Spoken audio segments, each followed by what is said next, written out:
ਸਤਨਾਮ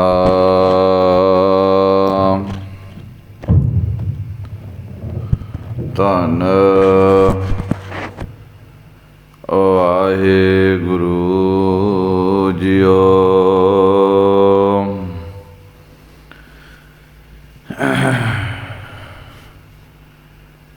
ਡੰਡੌਤ ਬੰਦਨ ਅਨਕ ਬਾਰ, ਸਰਵ ਕਲਾ ਸਮਰੱਥ, ਡੋਲਣ ਤੇ ਰਾਖੋ ਪ੍ਰਭੂ। ਨਾਨਕ ਦੇ ਕਰ ਹੱਥ,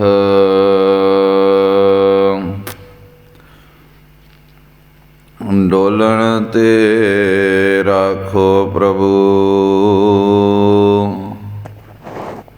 ਨਾਨਕ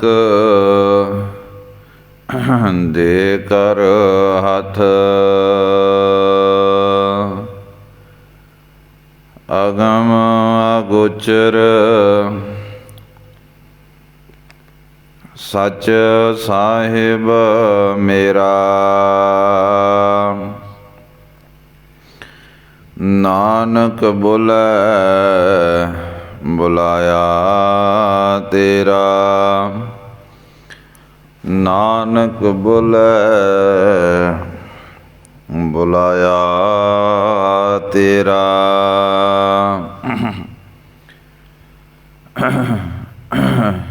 ਗਰੀਬ ਨਵਾਜ ਸੱਚੀ ਸਰਕਾਰ ਧੰਨ ਧੰਨ ਸਾਹਿਬ ਸ੍ਰੀ ਗੁਰੂ ਗ੍ਰੰਥ ਸਾਹਿਬ ਜੀ ਮਹਾਰਾਜ, ਜਿਨ੍ਹਾਂ ਦੀ ਅਪਾਰ ਰਹਿਮਤ ਬਖਸ਼ਿਸ਼ ਹੋਈ ਹੈ। ਇਹ ਸੰਧਿਆ ਦਾ ਸਮਾਂ ਜੋ ਹਰ ਰੋਜ਼ ਦੀ ਤਰ੍ਹਾਂ ਸਤ ਸੰਗਤ ਦੇ ਰੂਪ ਵਿੱਚ ਆਪਾਂ ਨੂੰ ਪ੍ਰਾਪਤ ਹੋਇਆ ਹੈ, ਸੋ ਆਓ ਧੰਨ ਧੰਨ ਗੁਰੂ ਨਾਨਕ ਦੇਵ ਪਿਤਾ ਪਿਤਾਮਾ, ਜਿਨ੍ਹਾਂ ਦਾ ਪਾਵਨ ਇਤਿਹਾਸ ਆਪਾਂ ਹਰ ਰੋਜ਼ ਸਰਵਣ ਕਰ ਰਹੇ ਹਾਂ, ਉਸ ਦੀ ਲੜੀ ਨੂੰ ਅਗਾਂਹ ਪ੍ਰਾਰੰਭ ਕਰੀਏ। ਸੋ ਸਭ ਤੋਂ ਪਹਿਲਾਂ ਅਸੀਸ ਬਖਸ਼ੋ, ਫਤਿਹ ਦੀ ਸਾਂਝ ਪਾਓ। ਆਖੋ ਜੀ ਵਾਹਿਗੁਰੂ ਜੀ ਕਾ ਖਾਲਸਾ, ਵਾਹਿਗੁਰੂ ਜੀ ਕੀ ਫਤਿਹ। ਕਰੋ ਕਿਰਪਾ, ਮਨ ਬਿਰਤੀਆਂ ਨੂੰ ਇਕਾਗਰ ਕਰਨ ਵਾਸਤੇ ਜਪੋ ਵਾਹਿਗੁਰੂ ਵਾਹਿਗੁਰੂ ਵਾਹਿਗੁਰੂ ਵਾਹਿਗੁਰੂ ਵਾਹਿਗੁਰੂ ਵਾਹਿਗੁਰੂ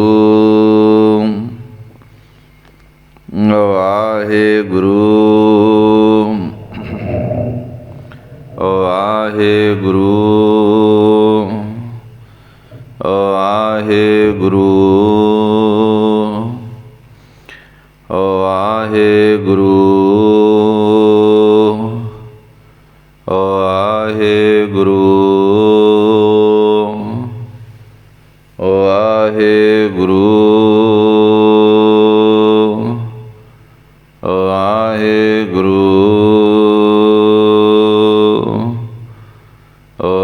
ਵਾਹਿਗੁਰੂ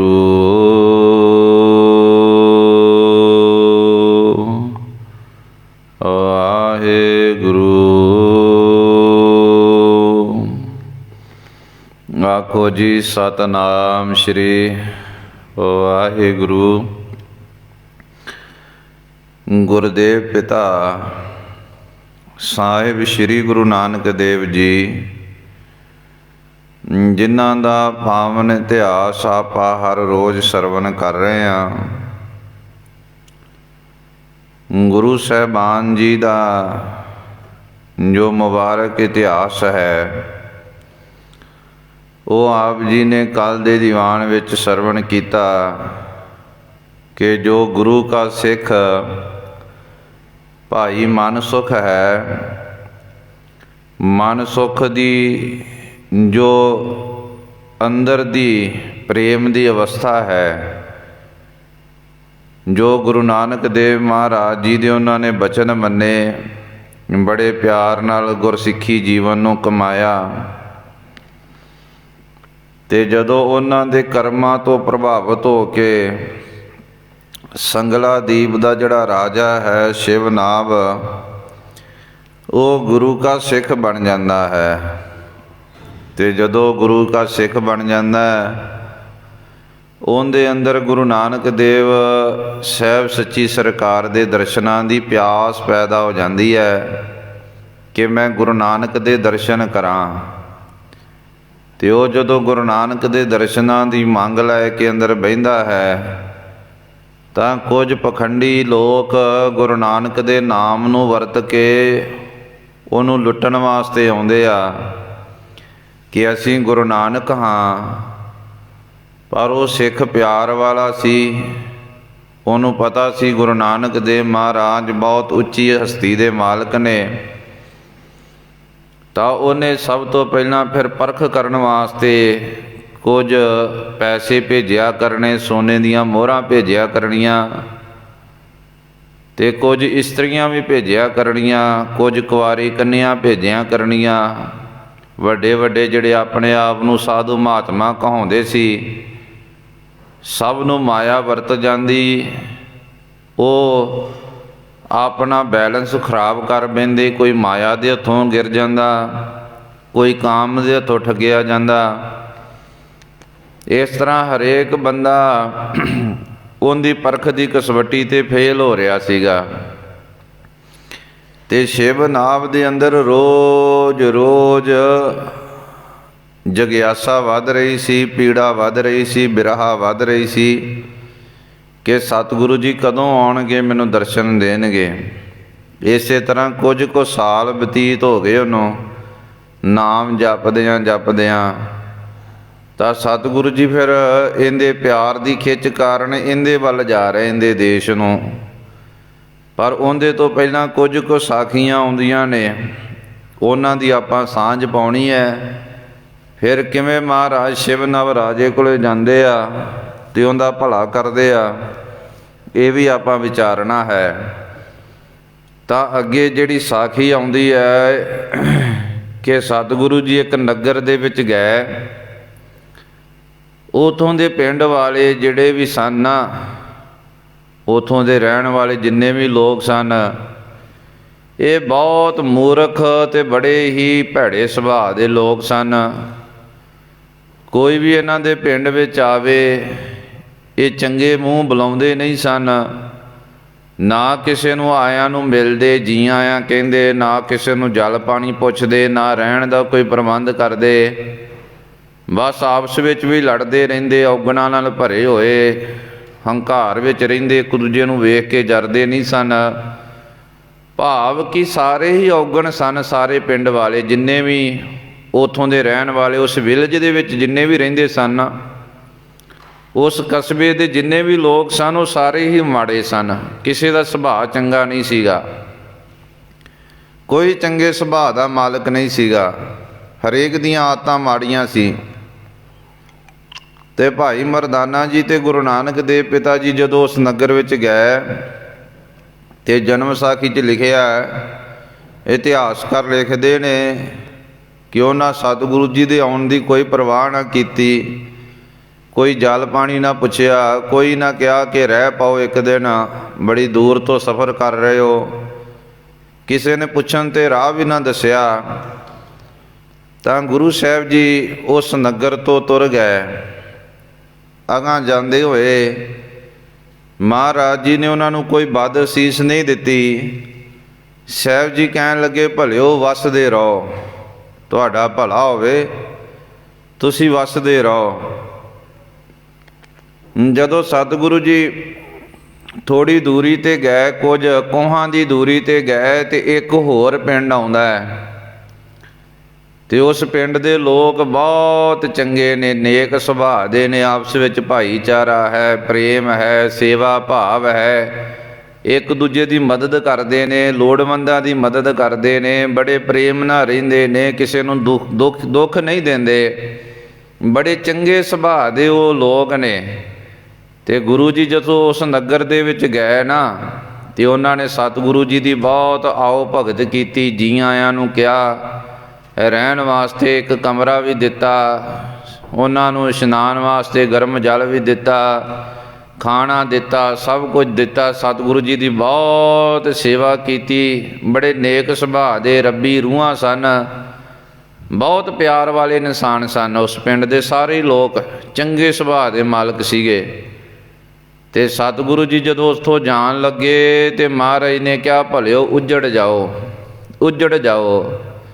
ਜਦੋਂ ਸਤਿਗੁਰੂ ਜੀ ਨੇ ਕਿਹਾ ਨਾ ਉੱਜੜ ਜਾਓ, ਤੇ ਭਾਈ ਮਰਦਾਨਾ ਜੀ ਕੋਲ ਹੀ ਖੜੇ ਸਨ, ਤੇ ਕਹਿਣ ਲੱਗੇ, ਮਹਾਰਾਜ ਕਮਾਲ ਦੀ ਗੱਲ ਹੈ, ਆਪ ਜੀ ਖੁਦ ਖੁਦਾ ਹੋ, ਇੰਨੇ ਦਿਆਲੂ ਕਿਰਪਾਲੂ ਪਿਤਾ ਹੋ, ਤੇ ਵੇਖੋ ਆਪ ਜੀ ਕਹਿੰਦੇ ਹੋ ਕਿ ਕਰਮਾਂ ਦੇ ਹਿਸਾਬ 'ਤੇ ਹਰੇਕ ਇਨਸਾਨ ਨੂੰ ਫਲ ਮਿਲਦਾ ਹੈ। ਤੇ ਵੇਖੋ ਹੁਣ ਉਹ ਜਿਹੜੇ ਪਿੰਡ ਦੇ ਲੋਕ ਸਨ, ਉਹਨਾਂ ਦੇ ਕਰਮ ਚੰਗੇ ਨਹੀਂ, ਉਹਨਾਂ ਦਾ ਸੁਭਾਅ ਚੰਗਾ ਨਹੀਂ, ਉਹ ਕਿਸੇ ਨੂੰ ਵੀ ਚੱਜ ਨਾਲ ਬੁਲਾਉਂਦੇ ਨਹੀਂ, ਬੜੇ ਈਰਖਾਲੂ ਨੇ, ਲੜਦੇ ਨੇ, ਝਗੜਦੇ ਨੇ, ਆਪਸ ਵਿੱਚ ਵੈਰ ਵਿਰੋਧ ਕਰਦੇ ਆ, ਕਿਸੇ ਦਾ ਭਲਾ ਨਹੀਂ ਸੀ ਕਰਦੇ, ਕਿਸੇ ਨੂੰ ਆਏ ਗਏ ਨੂੰ ਪੁੱਛਦੇ ਨਹੀਂ, ਦੁਖੀਆਂ ਨੂੰ ਹੋਰ ਦੁਖੀ ਕਰਕੇ ਖੁਸ਼ ਹੁੰਦੇ ਸੀਗੇ। ਇੰਨੇ ਕ੍ਰੋਧੀ ਲੋਕ, ਇਹੋ ਜਿਹੇ ਪਿੰਡ ਦੇ ਲੋਕ ਸਨ। ਜਦੋਂ ਤੁਸੀਂ ਉੱਥੋਂ ਆਏ ਸੀ, ਉਹਨਾਂ ਤੁਹਾਨੂੰ ਪੁੱਛਿਆ ਵੀ ਨਹੀਂ, ਕਿਸੇ ਨੇ ਆਪਣੀ ਸਾਰ ਵੀ ਨਹੀਂ ਲਈ। ਤੇ ਇਹ ਗੁਰੂ ਸਾਹਿਬ ਜੀ ਤੁਸੀਂ ਉਹਨਾਂ ਨੂੰ ਕਿਹਾ ਵਸਦੇ ਰਹੋ। ਤੇ ਆਹ ਜਿਹੜੇ ਪਿੰਡ ਦੇ ਨੇਕ ਬੰਦੇ, ਚੰਗੇ ਸੁਭਾਅ ਦੇ ਲੋਕ ਨੇ, ਸੇਵਾ ਕਰਦੇ, ਸਿਮਰਨ ਕਰਦੇ, ਬੰਦਗੀ ਕਰਦੇ, ਆਪ ਜੀਂਦੇ ਦੂਜਿਆਂ ਨੂੰ ਜੀਣ ਦਿੰਦੇ ਆ, ਆਪ ਸੇਵਾ ਕਰਦੇ, ਹੋਰਾਂ ਦੀ ਸੇਵਾ ਕਰਦੇ ਆ, ਇਹ ਬੜੇ ਚੰਗੇ ਸੁਭਾਅ ਦੇ ਲੋਕ ਨੇ। ਤੇ ਤੁਸੀਂ ਇਸ ਪਿੰਡ ਨੂੰ ਕਿਹਾ ਉੱਜੜ ਜਾਓ, ਉੱਜੜ ਜਾਓ। ਮਹਾਰਾਜ ਮੈਂ ਸਮਝਿਆ ਨਹੀਂ ਇਹ ਕੀ ਗੱਲ। ਉਹਨਾਂ ਨੂੰ ਤੁਸੀਂ ਅਸੀਸ ਦੇ ਦਿੱਤੀ, ਇਹਨਾਂ ਨੂੰ ਤੁਸੀਂ ਸ਼ਰਾਪ ਦੇ ਦਿੱਤਾ। ਮਹਾਰਾਜ ਕਹਿਣ ਲੱਗੇ, ਨਹੀਂ ਉਹ ਮਰਦਾਨਿਆ, ਜਿਹਨੂੰ ਤੂੰ ਅਸੀਸ ਸਮਝਦਾ ਹੈ ਉਹ ਅਸੀਸ ਨਹੀਂ ਸੀ, ਤੇ ਜਿਹਨੂੰ ਤੂੰ ਸ਼ਰਾਪ ਸਮਝਦਾ ਹੈ ਉਹ ਸ਼ਰਾਪ ਵੀ ਨਹੀਂ ਹੈ। ਕਹਿਣ ਲੱਗਾ, ਮਹਾਰਾਜ ਮੈਂ ਸਮਝਿਆ ਨਹੀਂ। ਗੁਰੂ ਸਾਹਿਬ ਜੀ ਕਹਿਣ ਲੱਗੇ, ਵੇਖ ਮਰਦਾਨਿਆ, ਉਹ ਪਿੰਡ ਦੇ ਲੋਕ ਸਾਰੇ ਹੀ ਮਾਨਸਿਕ ਰੋਗੀ ਨੇ, ਉਹ ਬਿਮਾਰ ਲੋਕ ਨੇ। ਜਿਵੇਂ ਇੱਕ ਬਿਮਾਰ ਸਰੀਰ ਕੋੜ ਦਾ ਰੋਗੀ ਹੋਵੇ, ਤੇ ਜਿੱਥੇ ਜਿੱਥੇ ਜਾਏਗਾ ਉੱਥੇ ਕੋੜ ਦੀ ਉਹ ਬਿਮਾਰੀ ਫੈਲੇਗੀ। ਜਿਵੇਂ ਹੁਣ ਪਿੱਛੇ ਜੇ ਕਰੋਨਾ ਦੀ ਬਿਮਾਰੀ ਨਹੀਂ ਹੋਈ ਸੀ, ਤੇ ਇੱਕ ਨੂੰ ਹੋਈ, ਦੂਜੇ ਨੂੰ ਹੋਈ, ਤੀਜੇ ਨੂੰ ਹੋਈ, ਚੌਥੇ ਨੂੰ ਹੋਈ, ਉਹ ਬਿਮਾਰੀ ਫੈਲਦੀ ਸੀ ਇੱਕ ਤੋਂ ਦੂਜੇ ਨੂੰ, ਬੜੀ ਤੇਜ਼ੀ ਨਾਲ ਫੈਲਦੀ ਸੀ। ਤੇ ਜਿਹਨੂੰ ਬਿਮਾਰੀ ਹੁੰਦੀ ਸੀ ਤੇ ਉਹਨੂੰ ਪਤਾ ਕੀ ਕਰਦੇ ਸੀਗੇ, ਇੱਕ ਥਾਂ 'ਤੇ ਬੰਦ ਕਰ ਦਿੰਦੇ ਸੀ, ਇੱਕ ਕਮਰੇ 'ਚ, ਕਿ ਭਾਈ ਤੂੰ ਇਕੱਲਾ ਬਿਮਾਰ ਹੈ, ਹੋਰਾਂ ਨੂੰ ਬਿਮਾਰ ਨਾ ਕਰੇ, ਇਸ ਵਾਸਤੇ ਤੂੰ ਇਕੱਲਾ ਹੀ ਰਹਿ, ਤੂੰ ਇੱਕ ਥਾਂ 'ਤੇ ਹੀ ਰਹਿ। ਉਹਨੂੰ ਕੁਆਰੰਟੀਨ ਕਰ ਦਿੰਦੇ ਸਨ, ਉਹਨੂੰ ਇਕੱਲਿਆਂ ਕਰ ਦਿੰਦੇ ਸਨ। ਤੇ ਸਾਹਿਬ ਜੀ ਕਹਿਣ ਲੱਗੇ, ਵੇਖ ਇੱਥੋਂ ਦੇ ਲੋਕ ਸਾਰੇ ਹੀ ਮਾਨਸਿਕ ਤੌਰ 'ਤੇ ਰੋਗੀ ਨੇ, ਮਨ ਕਰਕੇ ਬੜੇ ਈਰਖਾ ਕਰਨ ਵਾਲੇ, ਝਗੜੇ ਕਰਨ ਵਾਲੇ, ਮੰਦੇ ਕੰਮ ਕਰਨ ਵਾਲੇ, ਕਬੋਲ ਬੋਲਣ ਵਾਲੇ ਨੇ। ਤੇ ਮਹਾਰਾਜ ਕਹਿਣ ਲੱਗੇ, ਭਲਿਓ ਮੈਂ ਉਹਨਾਂ ਨੂੰ ਤਾਂ ਕਿਹਾ ਵਸਦੇ ਰਹੋ, ਕਿ ਇੱਥੇ ਕੀ ਰਹੋ, ਤੁਹਾਡਾ ਵਾਧਾ ਨਾ ਹੋਵੇ। ਕਿਉਂਕਿ ਜੇ ਤੁਸੀਂ ਇੱਥੇ ਕੀ ਰਹੋਗੇ ਤੇ ਇੱਕ ਪਿੰਡ ਹੀ ਤੁਹਾਡਾ ਮਾੜਾ ਰਹੇਗਾ, ਉੱਥੇ ਕੀ ਹੀ ਤੁਸੀਂ ਸੀਮਤ ਰਹੋਗੇ, ਉਹਦੇ ਤੋਂ ਵੱਧ ਤੁਹਾਡੇ ਸੁਭਾਅ ਵਾਲੇ ਮਾੜੇ ਲੋਕ ਨਹੀਂ ਪੈਦਾ ਹੋਣਗੇ। ਤੇ ਸਾਹਿਬ ਜੀ ਕਹਿਣ ਲੱਗੇ, ਵੇਖ ਆਹ ਪਿੰਡ ਦੇ ਲੋਕ ਬੜੇ ਚੰਗੇ ਨੇ, ਇਹਨਾਂ ਦੇ ਵਿੱਚ ਬਹੁਤ ਦਇਆ, ਪ੍ਰੇਮ, ਭਾਵਨਾ, ਚੰਗੇ ਸੰਸਕਾਰ ਨੇ। ਮੈਂ ਤਾਂ ਇਹਨਾਂ ਨੂੰ ਕਿਹਾ ਉੱਜੜ ਜਾਓ, ਕਿ ਇਹ ਜਿੱਥੇ ਜਿੱਥੇ ਵੀ ਜਾਣਗੇ ਆਪਣੇ ਵਰਗੇ ਹੋਰ ਚੰਗੇ ਲੋਕ ਪੈਦਾ ਕਰਨਗੇ, ਹੋਰ ਚੰਗੇ ਸੇਵਾ ਸੁਭਾਅ ਵਾਲੇ ਪੈਦਾ ਕਰਨਗੇ। ਮਹਾਰਾਜ ਕਹਿੰਦੇ, ਮੈਂ ਇਹਨਾਂ ਨੂੰ ਵੱਧ ਅਸੀਸ ਨਹੀਂ ਦਿੱਤੀ, ਅਸੀਸ ਦਿੱਤੀ ਹੈ ਕਿ ਤੁਹਾਡਾ ਵਾਧਾ ਹੋਵੇ, ਤੁਸੀਂ ਪੂਰੇ ਸੰਸਾਰ 'ਚ ਫੈਲੋ, ਤੁਹਾਡੇ ਵਰਗੇ ਹੋਰ ਗੁਰਮੁਖ ਪਿਆਰੇ ਬਣਨ। ਤੇ ਇਹ ਸਾਖੀ ਇਤਿਹਾਸ ਵਿੱਚ ਆਉਂਦੀ ਹੈ। ਤੇ ਮੈਨੂੰ ਕਈ ਵਾਰੀ ਇਹ ਯਾਦ ਆ ਜਾਂਦਾ ਹੈ ਕਿ ਅੱਜ ਸਾਡੀ ਸਿੱਖ ਕੌਮ, ਪੰਜਾਬ ਦੇ ਲੋਕ कोई अमेरिका है, कोई कनेडा है, कोई आस्ट्रेलिया है, कोई किसी कोने विच है, कोई किसी कोने विच है, जिन्हां ने सेवा करनी है। किते भी कोई मुसीबत आउंदी है तो सिख कौम सब तो अगे हो जाती है। ये गुरु नानक दी आसीस ही है कि गुरु नानक ने कहा सी एक थां ते नहीं वसना, उजड़ जाओ। उजड़न दा भाव सीगा कि तुसी होर फैलो, होर फैलो, कल्ले एक देश तक सीमित ना रहो, पूरी दुनिया नूं तुहाडी लोड़ है। आखो सतनाम श्री। सिखो तुहाडी पूरी दुनिया नूं लोड़ है। तुसी तां पूरे ब्रह्मंड नूं खालसा बनाउणा है, एक छोटे ਜਿਹੇ खिते नूं ही क्यों। तां सतगुरु जी ने कहा उजड़ जाओ। उजड़न दा भाव सीगा तुसी होर फैल जाओ, होर वधो फुलो, होर तरक्कीआं करो ते अपने सुभाਅ वर्गे बंदे होर पैदा करो, जिन्हां 'च सेवा भाव होवे, जिन्हां 'च सच्चाई होवे, जिन्हां 'च रब्बी प्रेम होवे। ये गुरु नानक दी असीस है सिखां नूं, जो सिख दूर दराडे देशां तक जांदे आ। इस करके गुरु साहिब जी ने वारी दिता है कि आप भी जीवन का ढंग सीखो तो लोगों नूं भी सिखाओ। पहला आप सीखांगे फिर ही लोगों नूं सिखा सकांगे ना। तो इस तरह सतगुरु जी ने असीस बख्शी है। पर एक खिता साडा अपना निजी भी चाहिए है, जिथे जाके साडा मुकम्मल राज होना है। सो वो एक वखरा विषा है, किसी दिन फिर विचारांगे। वो भी महाराज जी ने लियाउणा है, क्योंकि एक केंद्र भी हुंदा ना किसी जगह का, जिथों फिर वो वस्तु पैदा हुंदी है। जिवें एक केंद्र हुंदा, हब हुंदा है, एक स्टेशन हुंदा है, पावर स्टेशन हुंदा, उहदे तो गांह लाइट फैलदी है। इसे तरह एक राज खालसा राज भी होएगा, जिंदी उदाहरण संसार नूं दिती जाएगी कि इहो जिहा राज होवे जिवें महाराजा रणजीत सिंह दा है। ओहो जिहा राज जदों संसार विच आएगा फिर उहदी उदाहरण दिती जाएगी कि भाई खालसा इहो जिहा हुंदा है। आखो सतनाम श्री। वो केंद्र भी चाहिए जो महाराज भी बनाउणगे, वो किरपा भी होएगी। तां सतगुर सच्चे पातशाह जी फिर इस तरह अगे सिखां नूं असीस दे के अगे गए ते कहंदे आ जंगल दे विच गए, बियाबान जंगल है, उत्थे कलयुग दा मिलाप लिखिया है कि गुरु साहिब जी नूं कलयुग मिलिया है। हुण भलिओ जे गुरबाणी आपां पढ़दे आ ना, गुरबाणी ने जिहड़ा कलयुग कहा है ना, वो बंदे दी माड़ी सोच नूं कहा है। जो बंदे दे अंदर माड़े थॉट आउंदे ना, माड़े विचार आउंदे, गलत फुरने आउंदे आ, वो 5 तरह के हुंदे आ। काम वाले, क्रोध वाले, लोभ वाले, हंकार वाले ते मोह वाले, ये 5 हुंदे ने। 5 तरह की विचार माड़े फुरनियां दी साडे अंदर चलदी रहिंदी है। ते उन्हां नाल जिहड़ा बंदा बहुत ज़्यादा प्यार पा लैंदा है ना, उही कलयुगी जीव हुंदा है।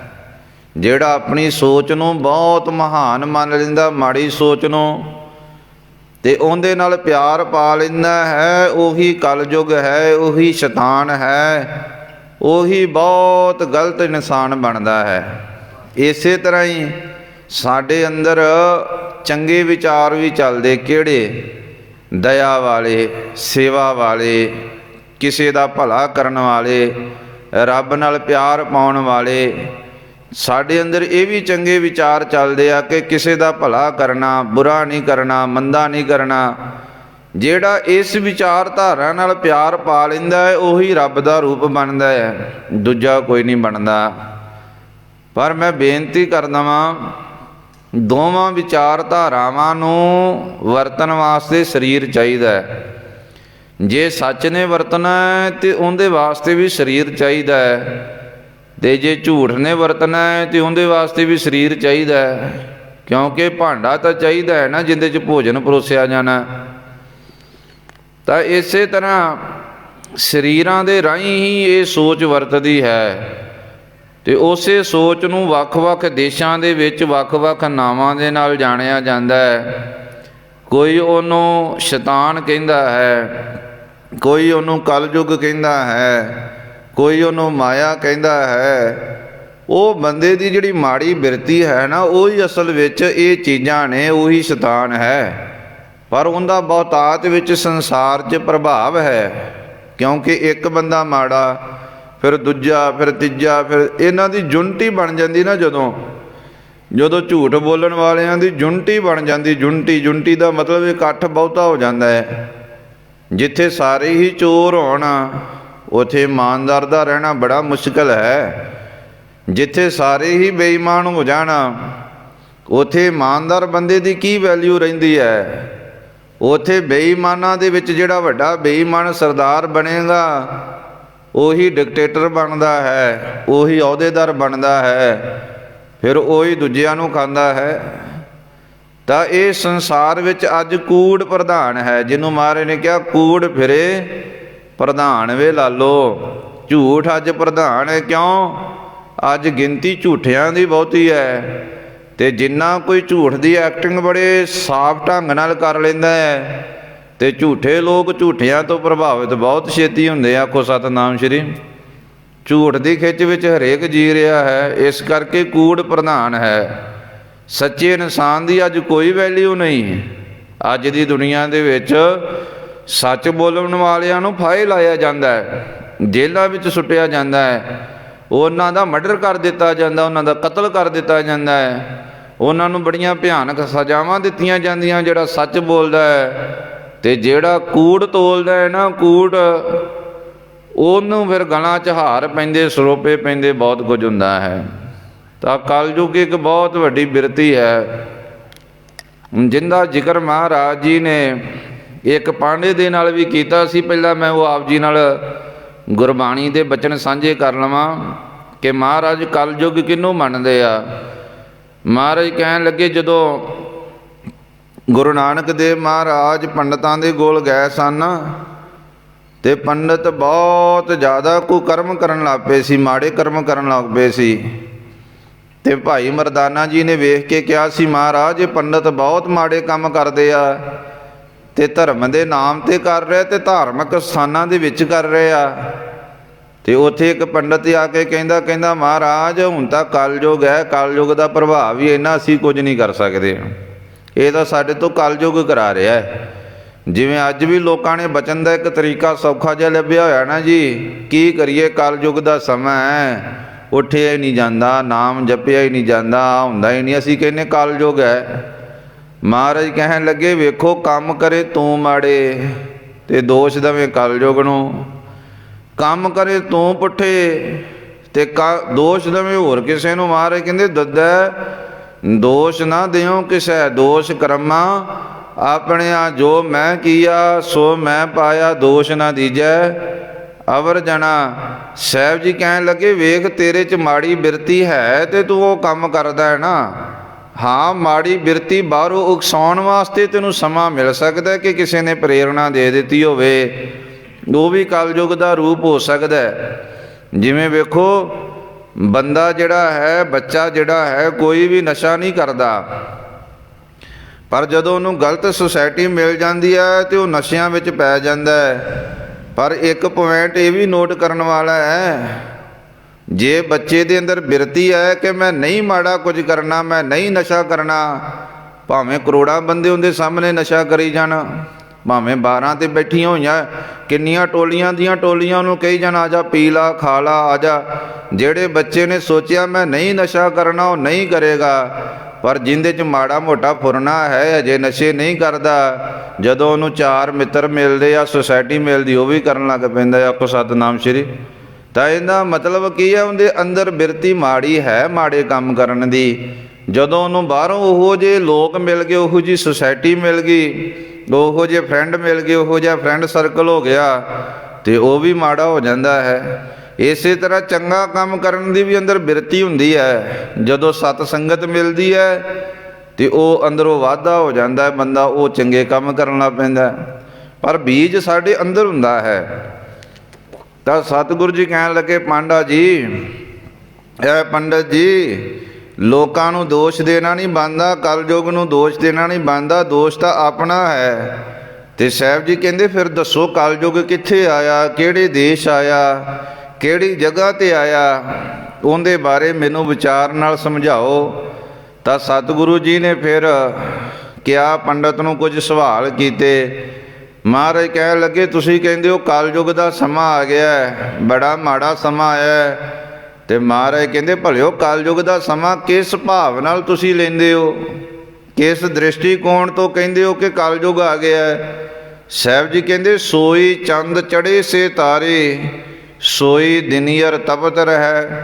ਮਹਾਰਾਜ ਕਹਿੰਦੇ, ਜਿਹੜਾ ਸਤਯੁੱਗ ਦੇ ਵਿੱਚ ਚੰਦ ਚੜ੍ਹਦਾ ਸੀਗਾ, ਜਿਹੜੇ ਤਾਰੇ ਸਤਯੁੱਗ ਦੇ ਵਿੱਚ ਸਨ, ਜਿਹੜਾ ਸੂਰਜ ਸਤਯੁੱਗ ਦੇ ਵਿੱਚ ਤਪਦਾ ਸੀ, ਅੱਜ ਕਲਯੁੱਗ 'ਚ ਵੀ ਤਾਂ ਉਹੀ ਹੈ। ਆਖੋ ਸਤਿਨਾਮ ਸ਼੍ਰੀ। ਨਾ ਚੰਦਰਮਾ ਬਦਲਿਆ, ਨਾ ਸੂਰਜ ਬਦਲਿਆ, ਨਾ ਧਰਤੀ ਬਦਲੀ ਹੈ, ਨਾ ਤਾਰੇ ਬਦਲੇ ਨੇ। ਤਾਂ ਸਾਹਿਬ ਜੀ ਅੱਗੇ ਕਹਿੰਦੇ, ਸਾ ਧਰਤੀ ਸੋ ਪਾਉਣ ਝੁਲਾਰੇ, ਜੋਗ ਜੀ ਖੇਲੇ ਥਾਮ ਕੈਸੇ। ਗੁਰੂ ਸਾਹਿਬ ਜੀ ਕਹਿੰਦੇ, ਉਹੀ ਧਰਤੀ ਹੈ। ਸਾ ਧਰਤੀ ਸੋ ਪਾਉਣ ਝੁਲਾਰੇ, ਉਹੀ ਧਰਤੀ ਹੈ, ਉਹੀ ਹਵਾ ਹੈ। ਜੁਗ ਜੀ ਖੇਲੇ ਥਾਮ ਕੈਸੇ। ਇਹ ਜਿਹੜਾ ਯੁੱਗ ਕਹਿੰਦੇ ਸਮਾਂ ਬਦਲ ਗਿਆ, ਕਲਯੁੱਗ ਆ ਗਿਆ, ਇਹਨੂੰ ਤੁਸੀਂ ਕਿਵੇਂ ਪੈਮਾਨਾ ਲਾਇਆ ਹੈ ਕਿ ਕਲਯੁੱਗ ਆ ਗਿਆ ਹੈ? ਕਿਹੜੀ ਥਾਂ ਕਰਕੇ, ਕਿਹੜੇ ਸਮੇਂ ਕਰਕੇ, ਕਿਸ ਦ੍ਰਿਸ਼ਟੀਕੋਣ, ਕਿਸ ਨਜ਼ਰੀਏ ਕਰਕੇ ਤੁਸੀਂ ਕਹਿ ਰਹੇ ਹੋ ਕਿ ਕਲਯੁੱਗ ਆ ਗਿਆ ਹੈ? ਤਾਂ ਮਹਾਰਾਜ ਕਹਿੰਦੇ, ਜੀਵਨ ਤਲਬ ਨਿਵਾਰ, ਹੋਵੇ ਪ੍ਰਮਾਣ ਕਰੈ ਤੰਘਾਣਾ, ਕਲ ਲਖਣ ਵਿਚਾਰ ਰਹਾਓ। ਮਹਾਰਾਜ ਕਹਿਣ ਲੱਗੇ, ਬਾਹਰੋਂ ਨਹੀਂ ਜੇ ਕੁਝ ਬਦਲਿਆ। ਜੇ ਆਪਾਂ ਕਹੀਏ ਨਾ ਬਾਹਰੋਂ ਕੋਈ ਕਲਯੁੱਗ ਹੈ, ਮਹਾਰਾਜ ਕਹਿੰਦੇ, ਭਲਿਓ ਕਲਯੁੱਗ ਬਾਹਰੋਂ ਨਹੀਂ, ਕਲਯੁੱਗ ਤਾਂ ਬੰਦੇ ਦੇ ਅੰਦਰ ਹੈ। ਉਹ ਕੀ ਹੈ? ਧੱਕਾ ਕਰਨ ਵਾਲੀ ਸੋਚ। ਆਖੋ ਸਤਿਨਾਮ ਸ਼੍ਰੀ। ਧੱਕਾ ਕਰਨ ਵਾਲੀ ਸੋਚ, ਟਿਕਾਣਾ ਕਹਿੰਦੇ ਧੱਕਾ ਕਰਨ ਵਾਲੀ ਸੋਚ। ਜੀਵਨ ਤਲਬ ਨਿਵਾਰ। ਮਹਾਰਾਜ ਕਹਿੰਦੇ, ਆਪਣੀ ਜੀਵਨ ਦੀ ਜ਼ਿੰਦਗੀ ਨੂੰ ਤੋਲ ਕੇ ਵਿਚਾਰ ਕੇ ਤਾਂ ਵੇਖ, ਕੀ ਹੈ ਜ਼ਿੰਦਗੀ ਦੇ ਵਿੱਚ ਕਲਯੁੱਗ। ਹੋਵੇ ਪ੍ਰਮਾਣ ਕਰੈ ਤੰਘਾਣਾ। ਸਾਹਿਬ ਜੀ ਕਹਿੰਦੇ, ਜਿਹੜਾ ਧੱਕਾ ਕਰਦਾ ਹੈ ਉਹੀ ਇੱਥੇ ਪ੍ਰਮਾਣ ਹੈ। ਆਖੋ ਸਤਿਨਾਮ ਸ਼੍ਰੀ। ਹੋਵੇ ਪ੍ਰਮਾਣ, ਪ੍ਰਮਾਣਾਂ ਦਾ ਮਤਲਬ ਲੋਕੀ ਉਹਨੂੰ ਹੀ ਪ੍ਰਮਾਣ ਕਰਦੇ। ਅੱਜ ਕੋਲ ਜਿਹੜਾ ਜੁੱਤੀ ਜ਼ਿਆਦਾ ਫੇਰਦਾ ਹੈ, ਜਿਹੜਾ ਲੋਕਾਂ ਨੂੰ ਜ਼ਿਆਦਾ ਲੁੱਟਦਾ ਹੈ, ਜਿਹੜਾ ਲੋਕਾਂ ਨਾਲ ਜ਼ਿਆਦਾ ਧੱਕਾ ਕਰਦਾ ਹੈ, ਲੋਕ ਉਹਨੂੰ ਕਹਿੰਦੇ ਜੀ ਇਹ ਵੱਡਾ ਹੈ, ਇਹ ਮਹਾਨ ਹੈ। ਜਿੰਨਾ ਵੱਡਾ ਚੋਰ ਓਨਾ ਵੱਡਾ ਰਾਜਾ, ਜਿੰਨਾ ਵੱਡਾ ਡਕੈਤ ਓਨਾ ਵੱਡਾ ਰਾਜਾ, ਜਿੰਨਾ ਵੱਡਾ ਗੱਪੀ ਓਨਾ ਵੱਡਾ ਮੰਤਰੀ, ਜਿੰਨੇ ਕੂੜ ਕੁਫਰ ਤੋੜ ਰਿਹਾ ਹੈ ਓਨੀ ਵੱਡੀ ਪੋਸਟ 'ਤੇ ਬੈਠਾ ਹੈ। ਅਤੇ ਮਹਾਰਾਜ ਕਹਿੰਦੇ, ਇਹ ਹੈ ਕਲਯੁੱਗ ਦੇ ਲੱਛਣ। ਆਖੋ ਸਤਿਨਾਮ ਸ਼੍ਰੀ। ਇਹ ਹੈ ਕਲਯੁੱਗ ਦੇ ਲੱਛਣ। ਹੋਵੇ ਪ੍ਰਮਾਣਾ ਕਰੈ ਤੰਘਾਣਾ, ਕਲ ਲਖਣ ਵਿਚਾਰ। ਮਹਾਰਾਜ ਕਹਿੰਦੇ, ਕਲਯੁੱਗ ਦੇ ਲੱਛਣ ਤਾਂ ਵਿਚਾਰੋ ਕਿ ਕਲਯੁੱਗ ਦੇ ਲੱਛਣ ਕੀ ਨੇ। ਇਹ ਨੇ ਲੱਛਣ ਮਹਾਰਾਜ ਕਹਿੰਦੇ। ਅਤੇ ਸਾਹਿਬ ਜੀ ਕਹਿੰਦੇ, ਕਿਤੈ ਦੇਸ਼ ਨਾ ਆਇਆ ਸੁਣੀਐ, ਤੀਰਥ ਪਾਸ ਨਾ ਬੈਠਾ। ਸਾਹਿਬ ਜੀ ਕਹਿੰਦੇ, ਕਲਯੁੱਗ ਕੋਈ ਫਿਜ਼ੀਕਲ ਤੌਰ 'ਤੇ ਕੋਈ ਆਪਣਾ ਸਰੀਰ ਦਾ ਚੋਲਾ ਧਾਰ ਕੇ ਕਿਸੇ ਦੇਸ਼ ਵਿੱਚ ਆਇਆ ਸੁਣਿਆ ਨਹੀਂ ਦਿਖਦਾ, ਕਿਸੇ ਤੀਰਥ ਪਾਸ ਬੈਠਾ ਹੋਇਆ ਦਿਖਦਾ ਨਹੀਂ ਹੈ।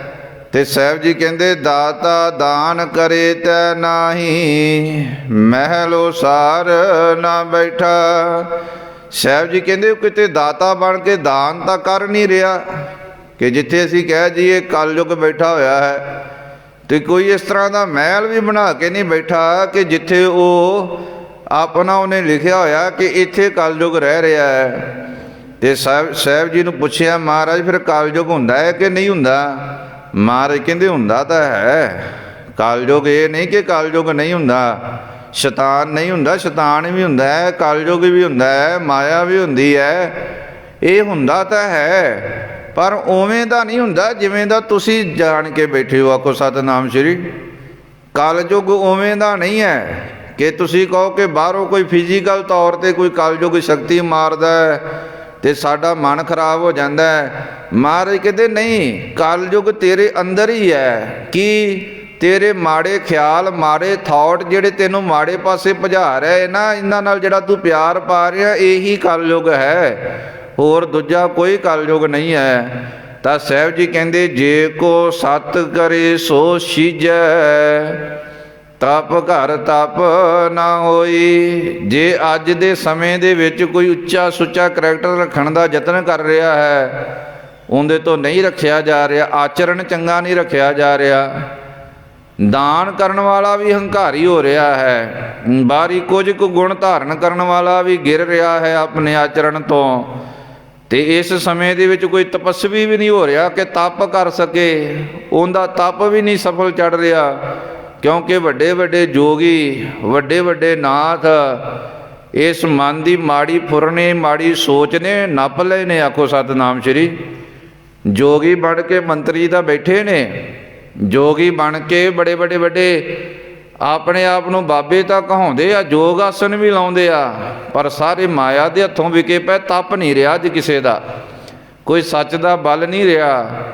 ਤੇ ਗੁਰੂ ਜੀ ਕਹਿਣ ਲੱਗੇ ਜੇ ਕੋ ਨਾਉ ਲਵੇ, ਨਾਉ ਲਏ ਬਦਨਾਮੀ, ਕਲ ਕੇ ਲਖਣ ਏ। ਸਾਹਿਬ ਜੀ ਕਹਿੰਦੇ ਜੇ ਕੋਈ ਅੱਜ ਕੱਲ੍ਹ ਰੱਬ ਦਾ ਨਾਮ ਜਪੇ ਨਾ, ਤੇ ਰੱਬ ਦੇ ਰਾਹ ਤੇ ਤੁਰੇ, ਸੱਚ ਦੇ ਰਾਹ ਤੇ ਤੁਰੇ, ਲੋਕ ਉਹਦੀ ਵਡਿਆਈ ਕਰਨ ਦੀ ਥਾਂ ਤੇ ਉਹਦੀ ਬਦਨਾਮੀ ਕਰਦੇ। ਆਖੋ ਸਤਿਨਾਮ ਸ਼੍ਰੀ। ਜੇ ਕੋ ਨਾਉ ਲਏ ਬਦਨਾਮੀ, ਕਲ ਕੇ ਲਖਣ ਏਈ। ਮਹਾਰਾਜ ਕਹਿੰਦੇ ਕਲਯੁਗ ਦੇ ਲੱਛਣ ਕੀ ਨੇ? ਜੇ ਤਾਂ ਤੁਸੀਂ ਕਰੋ ਮਾੜੇ ਕੰਮ, ਜੇ ਤਾਂ ਵਿੱਚੋਂ ਆਪਣਾ ਸਰੀਰ ਉਤਾਰ ਦਿਓ ਸਾਰੇ ਕੱਪੜੇ ਤੇ ਨੰਗੇ ਹੋ ਕੇ ਤੇ ਕੈਟ ਵਾਕ ਕਰੋ ਤੇ ਕਹਿੰਦੇ ਹੀਰੋਇਨ ਹੈ, ਹੀਰੋ ਹੈ, ਇਹ ਸਾਡਾ ਮਾਡਲ ਹੈ, ਨਾਇਕ ਹੈ, ਨਾਇਕਾ ਹੈ। ਜੇ ਤਾਂ ਕਰੋ ਕੈਟ ਵਾਕ ਤੇ ਆਪਣੇ ਸਰੀਰ ਨੂੰ ਵਿੱਚੋਂ ਇਹਨਾਂ ਕਾਮ ਵਾਸਨਾ ਦੀ ਮੰਡੀ ਦੇ ਵਿੱਚ, ਤੇ ਫਿਰ ਕਹਿੰਦੇ ਜੀ ਇਹ ਬਹੁਤ ਸਮਾਰਟ ਬੰਦੇ, ਹੀਰੋ ਬੰਦੇ ਆ। ਤੇ ਜੇ ਕੋਈ ਆਪਣਾ ਸਾਦਾਚਾਰ ਜੀਵਨ, ਉੱਚਾ ਸੁੱਚਾ ਕਰੈਕਟਰ ਰੱਖ ਕੇ ਜੱਤ ਸੱਤ ਵਿੱਚ ਪੱਕਾ ਹੁੰਦਾ ਹੈ, ਉਹਦਾ ਲੋਕ ਮਜ਼ਾਕ ਉਡਾਉਂਦੇ ਕਿ ਇਹਨਾਂ ਕੀ ਵੇਖਿਆ। ਆਖੋ ਸਤਿਨਾਮ ਸ਼੍ਰੀ। ਜੇ ਕੋਈ ਰੱਬ ਦੀ ਇਬਾਦਤ ਕਰਨ ਲੱਗ ਪਏ, ਸੱਚ ਤੇ ਤੁਰੇ, ਸੇਵਾ ਕਰੇ, ਸੰਤੋਖ ਵਿੱਚ ਰਵੇ, ਦਇਆ ਕਰੇ, ਲੋਕ ਕਹਿੰਦੇ ਇਹ ਤਾਂ ਗਿਆ ਗਵਾਚਾ ਬੰਦਾ ਹੈ। ਅੱਜ ਕੱਲ੍ਹ ਵੀ ਇਹ ਕੋਈ ਕਰਦਾ ਹੈ? ਅੱਜ ਕੱਲ੍ਹ ਤਾਂ ਉਹਨਾਂ ਦੀ ਵਡਿਆਈ ਜਿੰਨਾ ਝੂਠ ਲੋਕੀ ਬੋਲਦੇ, ਜਿੰਨੇ ਲੋਕੀ ਮਾੜੇ ਕੰਮ ਕਰਦੇ, ਜਿੰਨੇ ਲੋਕੀ ਐਕਟਿੰਗ ਅਡੰਬਰ ਕਰਦੇ, ਉਹਨਾਂ ਦੇ ਫੈਨ ਬਣੇ ਲੋਕ। ਰੱਬ ਦੇ ਨਾਮ ਵਾਲਿਆਂ ਨੂੰ ਕੌਣ ਪੁੱਛਦਾ ਹੈ? ਇਹ ਦੁਨੀਆ ਦੇ ਵਿੱਚ ਝੂਠ ਦਾ ਹੀ ਬੋਲਬਾਲਾ ਹੋਇਆ ਪਿਆ ਹੈ। ਤਾਂ ਸਾਹਿਬ ਜੀ ਕਹਿੰਦੇ ਜੇ ਕੋ ਨਾਉ ਲਏ ਬਦਨਾਮੀ, ਕਲ ਕੇ ਲਖਣ ਇਹ ਕਲਯੁਗ ਦੇ ਲੱਛਣ ਹੀ ਇਹ ਨੇ ਕਿ ਜਿਹੜਾ ਕੋਈ ਸੱਚ ਦੇ ਰਾਹ ਤੇ ਤੁਰੇਗਾ, ਲੋਕ ਉਹਦੇ ਪਿੱਛੇ ਨਹੀਂ ਤੁਰਨਗੇ, ਉਹਦੇ ਵਿਰੋਧ ਵਿੱਚ ਹੋਣਗੇ। ਉਹਨੂੰ ਕਦੀ ਤਾਂ ਤੱਤੀ ਤਵੀ ਤੇ ਬੰਧਾ ਕੇ ਤਸੀਹੇ ਦੇਣਗੇ, ਕਦੀ ਉਹਨਾਂ ਨੂੰ ਚਾਂਦਨੀ ਚੌਂਕ ਦੇ ਵਿੱਚ ਸ਼ਹੀਦ ਕਰਨਗੇ, ਕਦੀ ਉਹਨਾਂ ਦਾ ਪੂਰਾ ਸਰਬੰਸ ਸ਼ਹੀਦ ਕਰ ਦੇਣਗੇ, ਕਦੀ ਉਹਨਾਂ ਦੇ ਬੰਦ ਕੱਟ ਦੇਣਗੇ, ਕਦੀ ਉਹਨਾਂ ਦੇ ਖੋਪੜ ਲਾ ਦੇਣਗੇ, ਕਦੀ ਸੱਚੇ ਬੰਦਿਆਂ ਨੂੰ ਜੇਲ੍ਹ ਵਿੱਚ ਨਜਾਇਜ਼ ਪਰਚੇ ਪਾ ਕੇ ਨਜਾਇਜ਼ ਜੇਲ੍ਹਾਂ 'ਚ ਬੰਦ ਕਰ ਦੇਣਗੇ। ਇਹ ਨੇ ਕਲਯੁਗ ਦੇ ਲੱਛਣ। ਆਖੋ ਸਤਿਨਾਮ ਸ਼੍ਰੀ। ਜਿਹੜੇ ਝੂਠ ਬੋਲਦੇ ਉਹਨਾਂ ਨੂੰ ਪਦਵੀਆਂ ਮਿਲਦੀਆਂ, ਜਿਹੜੇ ਲੜਾਈਆਂ ਕਰਾਉਂਦੇ ਉਹਨਾਂ ਨੂੰ ਸੇਫਟੀਆਂ ਗਨਮੈਨ ਮਿਲਦੇ, ਤੇ ਜਿਹੜੇ ਸੱਚ ਬੋਲਦੇ ਉਹਨਾਂ ਨੂੰ ਸਜ਼ਾਵਾਂ, ਉਹਨਾਂ ਨੂੰ ਲੋਕ ਸਜ਼ਾਵਾਂ, ਉਹਨਾਂ ਨੂੰ ਸਰਕਾਰਾਂ ਸਜ਼ਾਵਾਂ ਦਿੰਦੀਆਂ। ਇਹ ਨੇ ਕਲਯੁਗ ਦੇ ਲੱਛਣ ਮਹਾਰਾਜ ਕਹਿੰਦੇ। ਤੇ ਅੱਗੇ ਦੱਸਿਆ ਜਿਸ ਸਿਕਦਾਰੀ ਤਿਸੈ ਖੁਆਰੀ, ਚਾਕਰ ਕੇ ਡਰਨਾ। ਮਹਾਰਾਜ ਕਹਿਣ ਲੱਗੇ ਜਿਸ ਸਿਕਦਾਰੀ ਤਿਸੈ ਖੁਆਰੀ, ਚਾਕਰ ਕੇ ਡਰਨਾ। ਮਹਾਰਾਜ ਕਹਿੰਦੇ ਜੇ ਕੋਈ ਬੰਦਾ ਸਰਦਾਰ ਹੋਵੇ, ਸਿਕਦਾਰੀ ਦਾ ਮਤਲਬ ਸਰਦਾਰ ਬੰਦਾ ਹੋਵੇ, ਕੋਈ ਮਾਲਕ ਹੈ ਤੇ ਉਹਦਾ ਕੋਈ ਨੌਕਰ ਬਣਿਆ ਹੋਇਆ ਹੈ। ਅੱਗੇ ਨੌਕਰ ਤੇ ਭਰੋਸਾ ਹੁੰਦਾ ਸੀ, ਹੁਣ ਨਹੀਂ। ਆਖੋ ਸਤਿਨਾਮ ਸ਼੍ਰੀ। ਹੁਣ ਨੌਕਰ ਤੇ ਕੋਈ ਨਹੀਂ ਭਰੋਸਾ। ਹੁਣ ਸਰਦਾਰ ਵੀ ਬੰਦਾ ਆਪ ਖੁਆਰ ਹੋਇਆ, ਮਾਲਕ ਵੀ ਖੁਆਰ ਹੋ ਰਿਹਾ, ਤੇ ਚਾਕਰ ਉਹਦੇ ਤੋਂ ਡਰਦਾ ਹੀ ਨਹੀਂ। ਚਾਕਰ ਕਿਹੇ ਡਰਨਾ, ਚਾਕਰ ਤੋਂ ਉਹਨੂੰ ਖਤਰਾ ਬਣਿਆ ਹੋਇਆ ਕਿ ਕਿਤੇ ਇਹ ਨਾ ਮੈਨੂੰ ਲੁੱਟ ਕੇ ਲੈ ਜਾਵੇ। ਤਾਂ ਸਾਹਿਬ ਜੀ ਕਹਿੰਦੇ ਜਾਂ ਸਿਕਦਾਰ ਪਵੈ ਜੰਜੀਰੀ, ਤਾਂ ਚਾਕਰ ਹੱਥੋਂ ਮਰਨਾ। ਮਹਾਰਾਜ ਕਹਿੰਦੇ ਅੱਜ ਕੱਲ੍ਹ ਹਰੇਕ ਦੀ ਬਿਰਤੀ ਬੜੀ ਮਾੜੀ ਹੋ ਗਈ ਹੈ। ਭਾਵੇਂ ਕੋਈ ਛੋਟਾ ਬੰਦਾ ਹੈ, ਭਾਵੇਂ ਕੋਈ ਵੱਡਾ ਬੰਦਾ ਹੈ, ਭਾਵੇਂ ਕੋਈ ਮਾਲਕ ਹੈ, ਭਾਵੇਂ ਕੋਈ ਨੌਕਰ ਹੈ। ਜੇ ਕੋਈ ਛੋਟਾ ਮਾਲਕ ਹੈ ਤੇ ਆਪਣੇ ਵੱਡੇ ਮਾਲਕ ਨੂੰ ਦੱਸਣ ਨੂੰ ਫਿਰਦਾ ਹੈ, ਜੇ ਕੋਈ ਛੋਟਾ ਨੌਕਰ ਹੈ ਤੇ ਆਪਣੇ ਤੋਂ ਵੱਡੇ ਮਾਲਕ ਨੂੰ ਦੱਸਣ ਨੂੰ ਫਿਰਦਾ ਹੈ ਕਿ ਕਿਤੇ ਮੈਨੂੰ ਮੌਕਾ ਮਿਲ ਜਾਵੇ, ਕਿਤੇ ਮੈਨੂੰ ਕੋਈ ਸਮਾਂ ਮਿਲ ਜਾਵੇ ਤੇ ਇਹਦੇ ਗਲ 'ਚ ਪਾਵਾਂ ਮੈਂ ਰੱਸਾ ਤੇ ਇਹਨੂੰ ਲਾਵਾਂ ਥੱਲੇ ਤੇ ਆਪ ਬਵਾਂ ਇੱਥੇ। ਤਾਂ ਮਹਾਰਾਜ ਕਹਿੰਦੇ ਜਾਂ ਸਿਕਦਾਰ ਹੈ ਪਵੈ ਜੰਜੀਰੀ। ਜੰਜੀਰੀ ਦਾ ਮਤਲਬ ਸਮਾਂ ਇਸ ਤਰ੍ਹਾਂ ਦਾ ਬਣ ਜਾਵੇ ਕਿ ਉਹਨੂੰ ਹੱਥ ਪਾਉਣ ਦਾ ਸਮਾਂ ਆ ਜਾਵੇ ਆਪਣੇ ਮਾਲਕ ਨੂੰ, ਤਾਂ ਚਾਕਰ ਹੱਥੋਂ ਮਰਨਾ ਫਿਰ ਆਪਣਾ ਹੁੰਦਾ ਜਿਹੜਾ ਮਾਲਕ ਹੈ ਨਾ, ਉਹ ਫਿਰ ਚਾਕਰ ਦੇ ਹੱਥੋਂ ਹੀ ਮਰਦਾ ਹੈ, ਆਪਣੇ ਚਾਕਰ ਦੇ ਹੱਥੋਂ ਹੀ ਮਾਰਿਆ ਜਾਂਦਾ ਹੈ। ਅੱਜ ਕੱਲ੍ਹ ਕੋਈ ਧਰਮ ਨਹੀਂ, ਆਖੋ ਸਤਿਨਾਮ ਸ਼੍ਰੀ, ਨਾ ਮਾਲਕ ਦਾ ਧਰਮ ਨਾ ਨੌਕਰ ਦਾ ਧਰਮ। ਤਾਂ ਸਤਿਗੁਰੂ ਜੀ ਕਹਿਣ ਲੱਗੇ ਆਖ ਗੁਣਾ ਕਲ ਆਈਐ। ਸਾਹਿਬ ਜੀ ਕਹਿੰਦੇ ਆ ਪੰਡਤ ਜੀ ਇਹਨਾਂ ਗੁਣਾਂ ਨੂੰ ਆਖੋ ਤਾਂ ਕਲਯੁਗ ਕਹਿ ਸਕਦੇ ਹੋ। ਆਖ ਗੁਣਾ ਕਲ ਆਈਐ, ਇਸ ਤਰੀਕੇ ਨਾਲ ਤੁਸੀਂ ਅੰਦਾਜ਼ਾ ਲਾ ਸਕਦੇ ਹੋ ਕਿ ਇੰਨੇ ਮਾੜੇ ਔਗਣਾ ਕਰਕੇ ਅੱਜ ਕਲਯੁਗ ਹੈ। ਕਲਯੁਗ ਉਸ ਤਰ੍ਹਾਂ ਨਹੀਂ ਹੈ ਕੋਈ ਕਿ ਬਾਹਰੋਂ ਕੋਈ ਸੂਰਜ ਬਦਲ ਗਿਆ, ਬਾਹਰੋਂ ਕੋਈ ਧਰਤੀ ਬਦਲ ਗਈ, ਬਾਹਰੋਂ ਕੋਈ ਹਵਾ ਬਦਲ ਗਈ, ਬਾਹਰੋਂ ਕੋਈ ਪਸ਼ੂ ਪੰਛੀ ਬਦਲ ਗਏ। ਬਦਲਿਆ ਕੌਣ ਹੈ? ਬੰਦੇ ਦਾ ਸੁਭਾਅ ਬਦਲਿਆ ਹੈ, ਬੰਦੇ ਦੀ ਸੋਚ ਬਦਲ ਗਈ ਹੈ। ਅੱਗੇ ਚੰਗੀ ਸੋਚ ਦੇ ਲੋਕ ਹੁੰਦੇ ਸੀ, ਚੰਗੇ ਸੁਭਾਅ ਦੇ ਲੋਕ ਹੁੰਦੇ ਸੀ। ਅੱਗੇ ਲੋਕ ਪਿਆਰ ਮੁਹੱਬਤ ਦਇਆ ਸੰਤੋਖ ਵਾਲੇ ਲੋਕੀ ਹੁੰਦੇ ਸੀ। ਅੱਜ ਸਾਰੇ ਲੋਭੀ, ਅੱਜ ਸਾਰੇ ਕਪਟੀ, ਅੱਜ ਸਾਰੇ ਬੇਈਮਾਨ, ਅੱਜ ਸਾਰੇ ਹੀ ਦੁਰਾਚਾਰੀ। ਅੱਜ ਇੱਕੋ ਹੀ ਲਹਿਰ ਚੱਲ ਪਈ ਕਿ ਮੇਰਾ ਮੇਰਾ ਮੇਰਾ, ਮੈਨੂੰ ਸੁੱਖ ਮੈਨੂੰ ਸੁੱਖ, ਮੈਨੂੰ ਕੁਝ ਮਿਲੇ। ਬਸ ਇਸੇ ਚੀਜ਼ ਨੇ ਬਸ ਸਾਰੀ ਦੁਨੀਆ ਨੂੰ ਖੁਆਰ ਕਰ ਦਿੱਤਾ ਹੈ। ਤੇ ਹਰੇਕ ਪਾਸੇ ਬੇਚੈਨੀ, ਹਰੇਕ ਪਾਸੇ ਲੜਾਈ, ਗੁਆਂਢੀ ਨਾਲ ਲੜਨਾ, ਪਿੰਡ 'ਚ ਲੜਾਈਆਂ, ਆਸੇ ਪਾਸੇ ਘਰ 'ਚ ਲੜਾਈਆਂ, ਦੇਸ਼ 'ਚ ਲੜਾਈਆਂ, ਸਭ ਲੜਨ 'ਤੇ ਲੱਗੇ। ਆਖੋ ਸਤਿਨਾਮ ਸ਼੍ਰੀ। ਸਭ ਪਾਸੇ ਯੁੱਧ ਹੀ ਮਚਿਆ ਪਿਆ ਹੈ। ਹਰੇਕ ਦੀ ਸੁਰਤ ਬਸ ਤਾਣਾ ਬਾਉਣਾ, ਅਗਲੇ ਨੂੰ ਬਰਬਾਦ ਕਰਨ 'ਤੇ ਤੁੱਲੀ ਹੋਈ ਹੈ। ਹਰੇਕ ਬੰਦਾ ਇੱਕ ਦੂਜੇ ਨੂੰ ਸਾੜਨ 'ਤੇ ਲੱਗਿਆ ਹੋਇਆ ਹੈ। ਅੱਗੇ ਸਾੜਨ ਦੇ ਤਰੀਕੇ ਸੀ, ਕਿਤੇ 2 ਮਿੰਟ ਕੋਈ ਰਿਸ਼ਤੇਦਾਰਾਂ 'ਚ ਬਹਿੰਦਾ ਸੀ, ਕੋਈ ਚੰਗੇ ਕੱਪੜੇ ਪਾ ਕੇ, ਕੋਈ 4 ਕੌਡੀਆਂ ਲਿਜਾ ਕੇ ਵਿਖਾ ਕੇ ਕਹਿੰਦਾ ਸੀ ਮੈਂ ਬੜਾ ਧਨਵਾਨ ਆ। ਅੱਜ ਕੱਲ੍ਹ ਬੰਦੇ ਕੋਲ ਹੁੰਦਾ ਵੀ ਕੁਝ ਨਹੀਂ ਹੈ, ਐਵੇਂ ਕਿਸੇ ਸ਼ੋਰੂਮ 'ਤੇ ਕੱਪੜਿਆਂ ਦੀ ਫੋਟੋ ਖਿੱਚ ਕੇ ਤੇ ਪਾ ਕੇ ਸਟੇਟਸ ਲਾਉਂਦਾ ਹੈ। ਕਾਹਦੇ ਵਾਸਤੇ? ਕਿ ਜਿਹਨੂੰ ਮੈਂ ਵਿਖਾਉਣਾ ਹੈ, ਜਿਹੜਾ ਮੇਰੇ ਨਾਲ ਈਰਖਾ ਕਰਦਾ ਹੈ ਨਾ, ਕੋਈ ਗਵਾਂਢਣ, ਕੋਈ ਗਵਾਂਢੀ, ਕੋਈ ਰਿਸ਼ਤੇਦਾਰ, ਕੋਈ ਭੂਆ, ਕੋਈ ਫੁੱਫਾ, ਕੋਈ ਕਿਸ ਤਰ੍ਹਾਂ ਮਾਮਾ ਚਾਚਾ, ਕੋਈ ਦੋਸਤ, ਉਹ ਵੀ ਬੜੇ ਸਟੇਟਸ ਪਾਉਂਦੇ ਆ, ਬਾਹਰ ਜਾ ਕੇ ਫੋਟੋਆਂ ਲਾਉਂਦੇ ਆ। ਮੈਂ ਵੀ ਸਟੇਟਸ ਪਾਉਣਾ ਹੈ ਤੇ ਰੋਜ਼ ਬਦਲਵੇਂ ਸਟੇਟਸ ਪਾਉਂਦਾ ਹੈ। ਕਾਹਦੇ ਵਾਸਤੇ? ਲੋਕਾਂ ਨੂੰ ਸਾੜਨ ਵਾਸਤੇ। ਆਖੋ ਸਤਿਨਾਮ ਸ਼੍ਰੀ। ਲੋਕਾਂ ਨੂੰ ਦੁਖੀ ਕਰਨ ਵਾਸਤੇ। ਤੇ ਉਹ ਇਹਨੂੰ ਦੁਖੀ ਕਰਨ ਵਾਸਤੇ ਰੋਜ਼ ਤੋਂ ਰੋਜ਼ ਨਵੇਂ ਤੋਂ ਨਵੇਂ ਸਟੇਟਸ ਪਾਉਂਦੇ ਆ। ਅੱਜ ਉਹਨੇ ਪਾਇਆ, ਕੱਲ੍ਹ ਨੂੰ ਮੈਂ ਹੋਰ ਕੋਈ ਅਡੰਬਰ ਕਰਕੇ ਪਾਵਾਂਗਾ। ਆ ਤਾਂ ਕਰਕੇ ਸਾਡਾ ਸਾਰੀ ਐਨਰਜੀ ਇਹਦੇ 'ਤੇ ਵੇਸਟ ਹੋ ਰਹੀ। ਹਾਏ ਸੋਨਾ ਲਿਆ ਕੇ ਦਿਓ, ਹਾਏ ਵਧੀਆ ਕੱਪੜੇ ਲਿਆ ਕੇ ਦਿਓ, ਹਾਏ ਮੈਨੂੰ ਆਹ ਨਹੀਂ ਮਿਲਿਆ, ਮੈਨੂੰ ਆਹ ਨਹੀਂ ਮਿਲਿਆ। ਉਹ ਭਲਿਓ ਜਿੱਥੇ ਮਰਜ਼ੀ ਤੁਰ ਜਾਓ, ਕੁਝ ਵੀ ਨਹੀਂ ਮਿਲਣਾ। ਆਖੋ ਸਤਿਨਾਮ ਸ਼੍ਰੀ। ਇਹ ਕੋਈ ਸਟੇਟਸ ਦੇ ਚੱਕਰ ਦੇ ਵਿੱਚ ਨਾ ਪਾਓ, ਕਿਉਂਕਿ ਸਟੇਟਸ ਕਦੇ ਕਿਸੇ ਦਾ ਮੇਨਟੇਨ ਨਹੀਂ ਹੁੰਦਾ। ਜੇ ਅੱਜ ਅਸੀਂ ਲੱਖ ਵਾਲਿਆਂ ਦੇ ਵਿੱਚ ਰਹਿ ਰਹੇ ਨਾ, ਤੇ ਉੱਥੇ ਵੀ ਸਾਡਾ ਸਟੇਟਸ ਡਾਊਨ ਹੀ ਰਹਿਣਾ ਹੈ, ਕਿਉਂਕਿ ਸਾਡੇ ਤੋਂ ਕਰੋੜ ਵਾਲੇ ਵੀ ਬੈਠੇ ਹੋਏ ਆ। ਤੇ ਜੇ ਅਸੀਂ ਕਰੋੜ ਵਾਲਿਆਂ ਦੇ ਵਿੱਚ ਚਲੇ ਗਏ ਤੇ ਉੱਥੇ ਸਾਡੇ ਤੋਂ ਅੱਗੇ ਵੀ ਦਿਖਣੇ ਆ, ਅਰਬਪਤੀ ਵੀ ਬੈਠੇ ਹੋਏ ਆ, ਤੇ ਉਹਨਾਂ ਦੇ ਵਿੱਚ ਚਲੇ ਗਏ ਤੇ ਉਸ ਤੋਂ ਵੀ ਅੱਗੇ ਸਟੇਟਸ ਸਾਡਾ ਡਾਊਨ ਦਾ ਡਾਊਨ ਹੀ ਰਹਿਣਾ ਆ। ਉਹ ਮੇਨਟੇਨ ਕਰਦੇ ਸਾਰੀ ਉਮਰ ਲੰਘ ਜਾਣੀ ਹੈ, ਪਰ ਸਾਡਾ ਸਟੇਟਸ ਨਹੀਂ ਮੇਨਟੇਨ ਹੁੰਦਾ। ਆਖੋ ਸਤਿਨਾਮ ਸ਼੍ਰੀ। ਸਾਡੀ ਇਹ ਜਿਹੜੀ ਇੱਜ਼ਤ ਹੈ ਨਾ, ਬਾਹਰ ਦੀ ਫੋਕੀ ਟੌਰ, ਇਹ ਨਹੀਂ ਬਣਦੀ। ਆਖੋ ਸਤਿਨਾਮ ਸ਼੍ਰੀ। ਤਾਂ ਮਹਾਰਾਜ ਕਹਿੰਦੇ ਆਖ ਗੁਣਾ ਕਲ ਆਈਐ। ਆ ਔਗਣਾ ਕਰਕੇ, ਇਹਨਾਂ ਲੱਛਣਾਂ ਕਰਕੇ ਕਹਿਣਾ ਚਾਹੀਦਾ ਕਿ ਕਲਯੁਗ ਆ ਗਿਆ ਭਾਈ। ਹੁਣ ਲੋਕ ਬੜਾ ਝੂਠ ਬੋਲਦੇ ਆ, ਹੁਣ ਬੜਾ ਕੁਫਰ ਤੋਲਦੇ ਆ, ਹੁਣ ਬੜੀ ਬੇਈਮਾਨੀ ਕਰਦੇ ਆ। ਹੁਣ ਕੋਈ ਜ਼ੁਬਾਨ ਦੇ ਸੌਦੇ ਨਹੀਂ ਰਹਿ ਗਏ, ਹੁਣ ਕਿਸੇ ਦਾ ਇਤਬਾਰ ਨਹੀਂ ਰਹਿ ਗਿਆ, ਹੁਣ ਕਿਸੇ ਦਾ ਕੋਈ ਭਰੋਸਾ ਨਹੀਂ। ਆਖੋ ਸਤਿਨਾਮ ਸ਼੍ਰੀ। ਹਰੇਕ ਬੰਦਾ ਵਾਸਨਾ ਨੇ ਫੜ ਲਿਆ ਹੈ। ਕਾਮ ਵਾਸਨਾ ਇੰਨੀ ਭੈੜੀ ਹੋ ਗਈ, ਕੋਈ ਰਿਸ਼ਤਿਆਂ ਵਿੱਚ ਪਵਿੱਤਰਤਾ ਨਹੀਂ ਰਹੀ। ਲੋਭ ਇੰਨਾ ਮਾੜਾ ਹੋ ਗਿਆ, ਕੋਈ ਕਿਸੇ ਤੇ 1 ਰੁਪਈਏ ਦਾ ਯਕੀਨ ਨਹੀਂ ਰਿਹਾ। ਇਹ ਹੈ ਅੱਜ ਕਲਯੁੱਗ ਦਾ ਸਮਾਂ। ਆਖੋ ਸਤਿਨਾਮ ਸ਼੍ਰੀ। ਇਹਨੂੰ ਕਹਿੰਦੇ ਕਲਯੁੱਗ ਦਾ ਸਮਾਂ, ਕਿ ਲੁੱਟਣਾ ਹੀ ਲੁੱਟਣਾ, ਖੋਹਣਾ ਹੀ ਖੋਹਣਾ। ਇਸ ਬਿਰਤੀ ਨਾਲ ਜਿਨ੍ਹਾਂ ਦਾ ਪਿਆਰ ਪੈ ਗਿਆ ਨਾ, ਉਹਨਾਂ ਨੂੰ ਕਲਯੁਗੀ ਜੀਵ ਕਹਿੰਦੇ ਮਹਾਰਾਜ।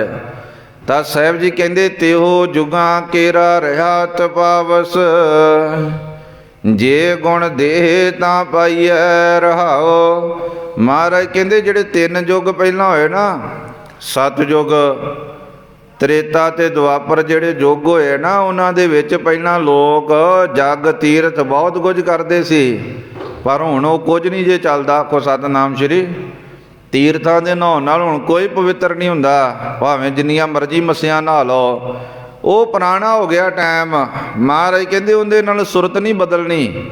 ਤਿਹੋ ਜੁਗਾਂ ਕੇਰਾ ਰਿਹਾ ਤਪਾਵਸ, ਜੇ ਗੁਣ ਦੇਹ ਤਾਂ ਪਾਈਐ ਰਹਾਓ।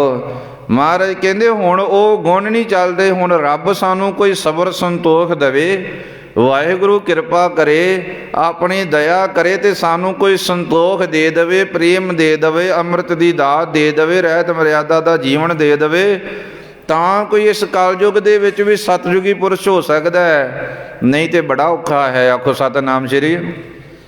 ਬਹੁਤ ਔਖਾ ਹੈ।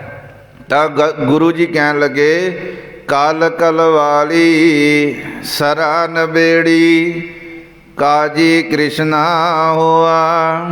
ਕਲਯੁੱਗ ਦੇ ਵਿੱਚ ਕਲ ਕਲਵਾਲੀ, ਕਲਵਾਲੀ ਕਹਿੰਦੇ ਆ ਵੰਡਣ ਵਾਲੀ, ਵੰਡਣ ਵਾਲੀ, ਜਿਹਨੂੰ ਕਹਿੰਦੇ ਸਰਵ ਕਰਨਾ, ਜਿਹਨੂੰ ਕਹਿੰਦੇ ਸਰਵੈਂਟ, ਨੌਕਰ। ਜਿਵੇਂ ਕੋਈ ਇੱਕ ਰੈਸਟੋਰੈਂਟ ਦੇ ਬਾਹਰ ਤੇ ਇੱਕ ਰੈਸਟੋਰੈਂਟ 'ਤੇ ਨੌਕਰ ਲੱਗਾ ਹੁੰਦਾ ਨਾ, ਉਹ ਲਿਆ ਕੇ ਸ਼ਰਾਬ ਵੰਡਦਾ, ਲਿਆ ਕੇ ਹੋਰ ਚੀਜ਼ਾਂ ਵੰਡਦਾ, ਉਹਨੂੰ ਕਹਿੰਦੇ ਸਰਵੈਂਟ। ਇਹਨੂੰ ਕਹਿੰਦੇ ਕਲਵਾਲੀ। ਮਹਾਰਾਜ ਕਹਿੰਦੇ ਕਲਯੁੱਗ ਕੀ ਹੈ? ਕਲ ਕਲਵਾਲੀ। ਕਲ ਦਾ ਮਤਲਬ ਕਲੇਸ਼ ਵਾਲੀ ਅੱਜ ਬਿਰਤੀ ਹੈ। ਹਰੇਕ ਬੰਦਾ ਇੱਕ ਦੂਜੇ ਨੂੰ ਕਲੇਸ਼ ਹੀ ਵੰਡ ਰਿਹਾ, ਕਲੇਸ਼ ਹੀ। ਹਰੇਕ ਬੰਦਾ ਈਰਖਾ ਹੀ ਅਗਾਂਹ ਵੰਡ ਰਿਹਾ, ਹਰੇਕ ਬੰਦਾ ਝੂਠ ਹੀ ਬੁਲਾ ਰਿਹਾ, ਇੱਕ ਦੂਜੇ ਨੂੰ ਨਿੰਦਿਆ ਚੁਗਲੀ, ਇਹਦੀ ਕੀਤੀ ਉਹਦੀ ਕੀਤੀ, ਇੱਧਰ ਲੜਾਈ ਇੱਧਰ ਲੜਾਈ। ਤਾਂ ਕਲ ਕਲਵਾਲੀ ਸਰਾ ਨਬੇੜੀ, ਕਾਜੀ ਕ੍ਰਿਸ਼ਨਾ ਹੋਆ। ਜਿਹੜੀ ਸ਼ਰਾ ਹੈ ਨਾ, ਕਿਸੇ ਦੀ ਜਿਹੜੀ ਮਰਿਆਦਾ ਹੈ, ਉਹ ਧਰਮ ਦੀ ਮਰਿਆਦਾ ਕੋਈ ਨਹੀਂ ਰਹਿ ਗਈ।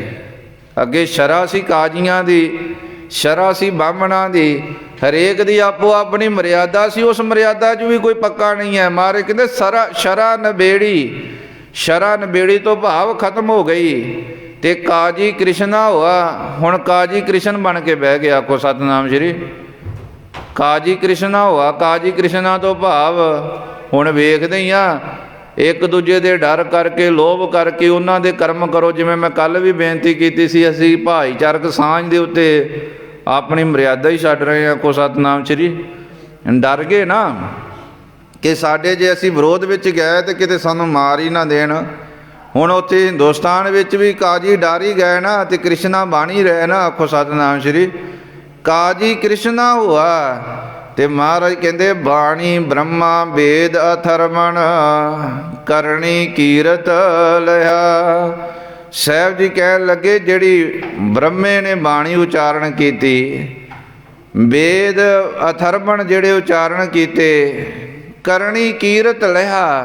ਸਾਹਿਬ ਜੀ ਕਹਿਣ ਲੱਗੇ ਉਹਨਾਂ ਦੇ ਜਿਹੜੇ ਗੁਣ ਸਨ, ਕੀਰਤੀ ਸੀ, ਉਹ ਜੀਵਨ ਵਿੱਚ ਨਹੀਂ ਰਹੀ। ਆਖੋ ਸਤਿਨਾਮ ਸ਼੍ਰੀ।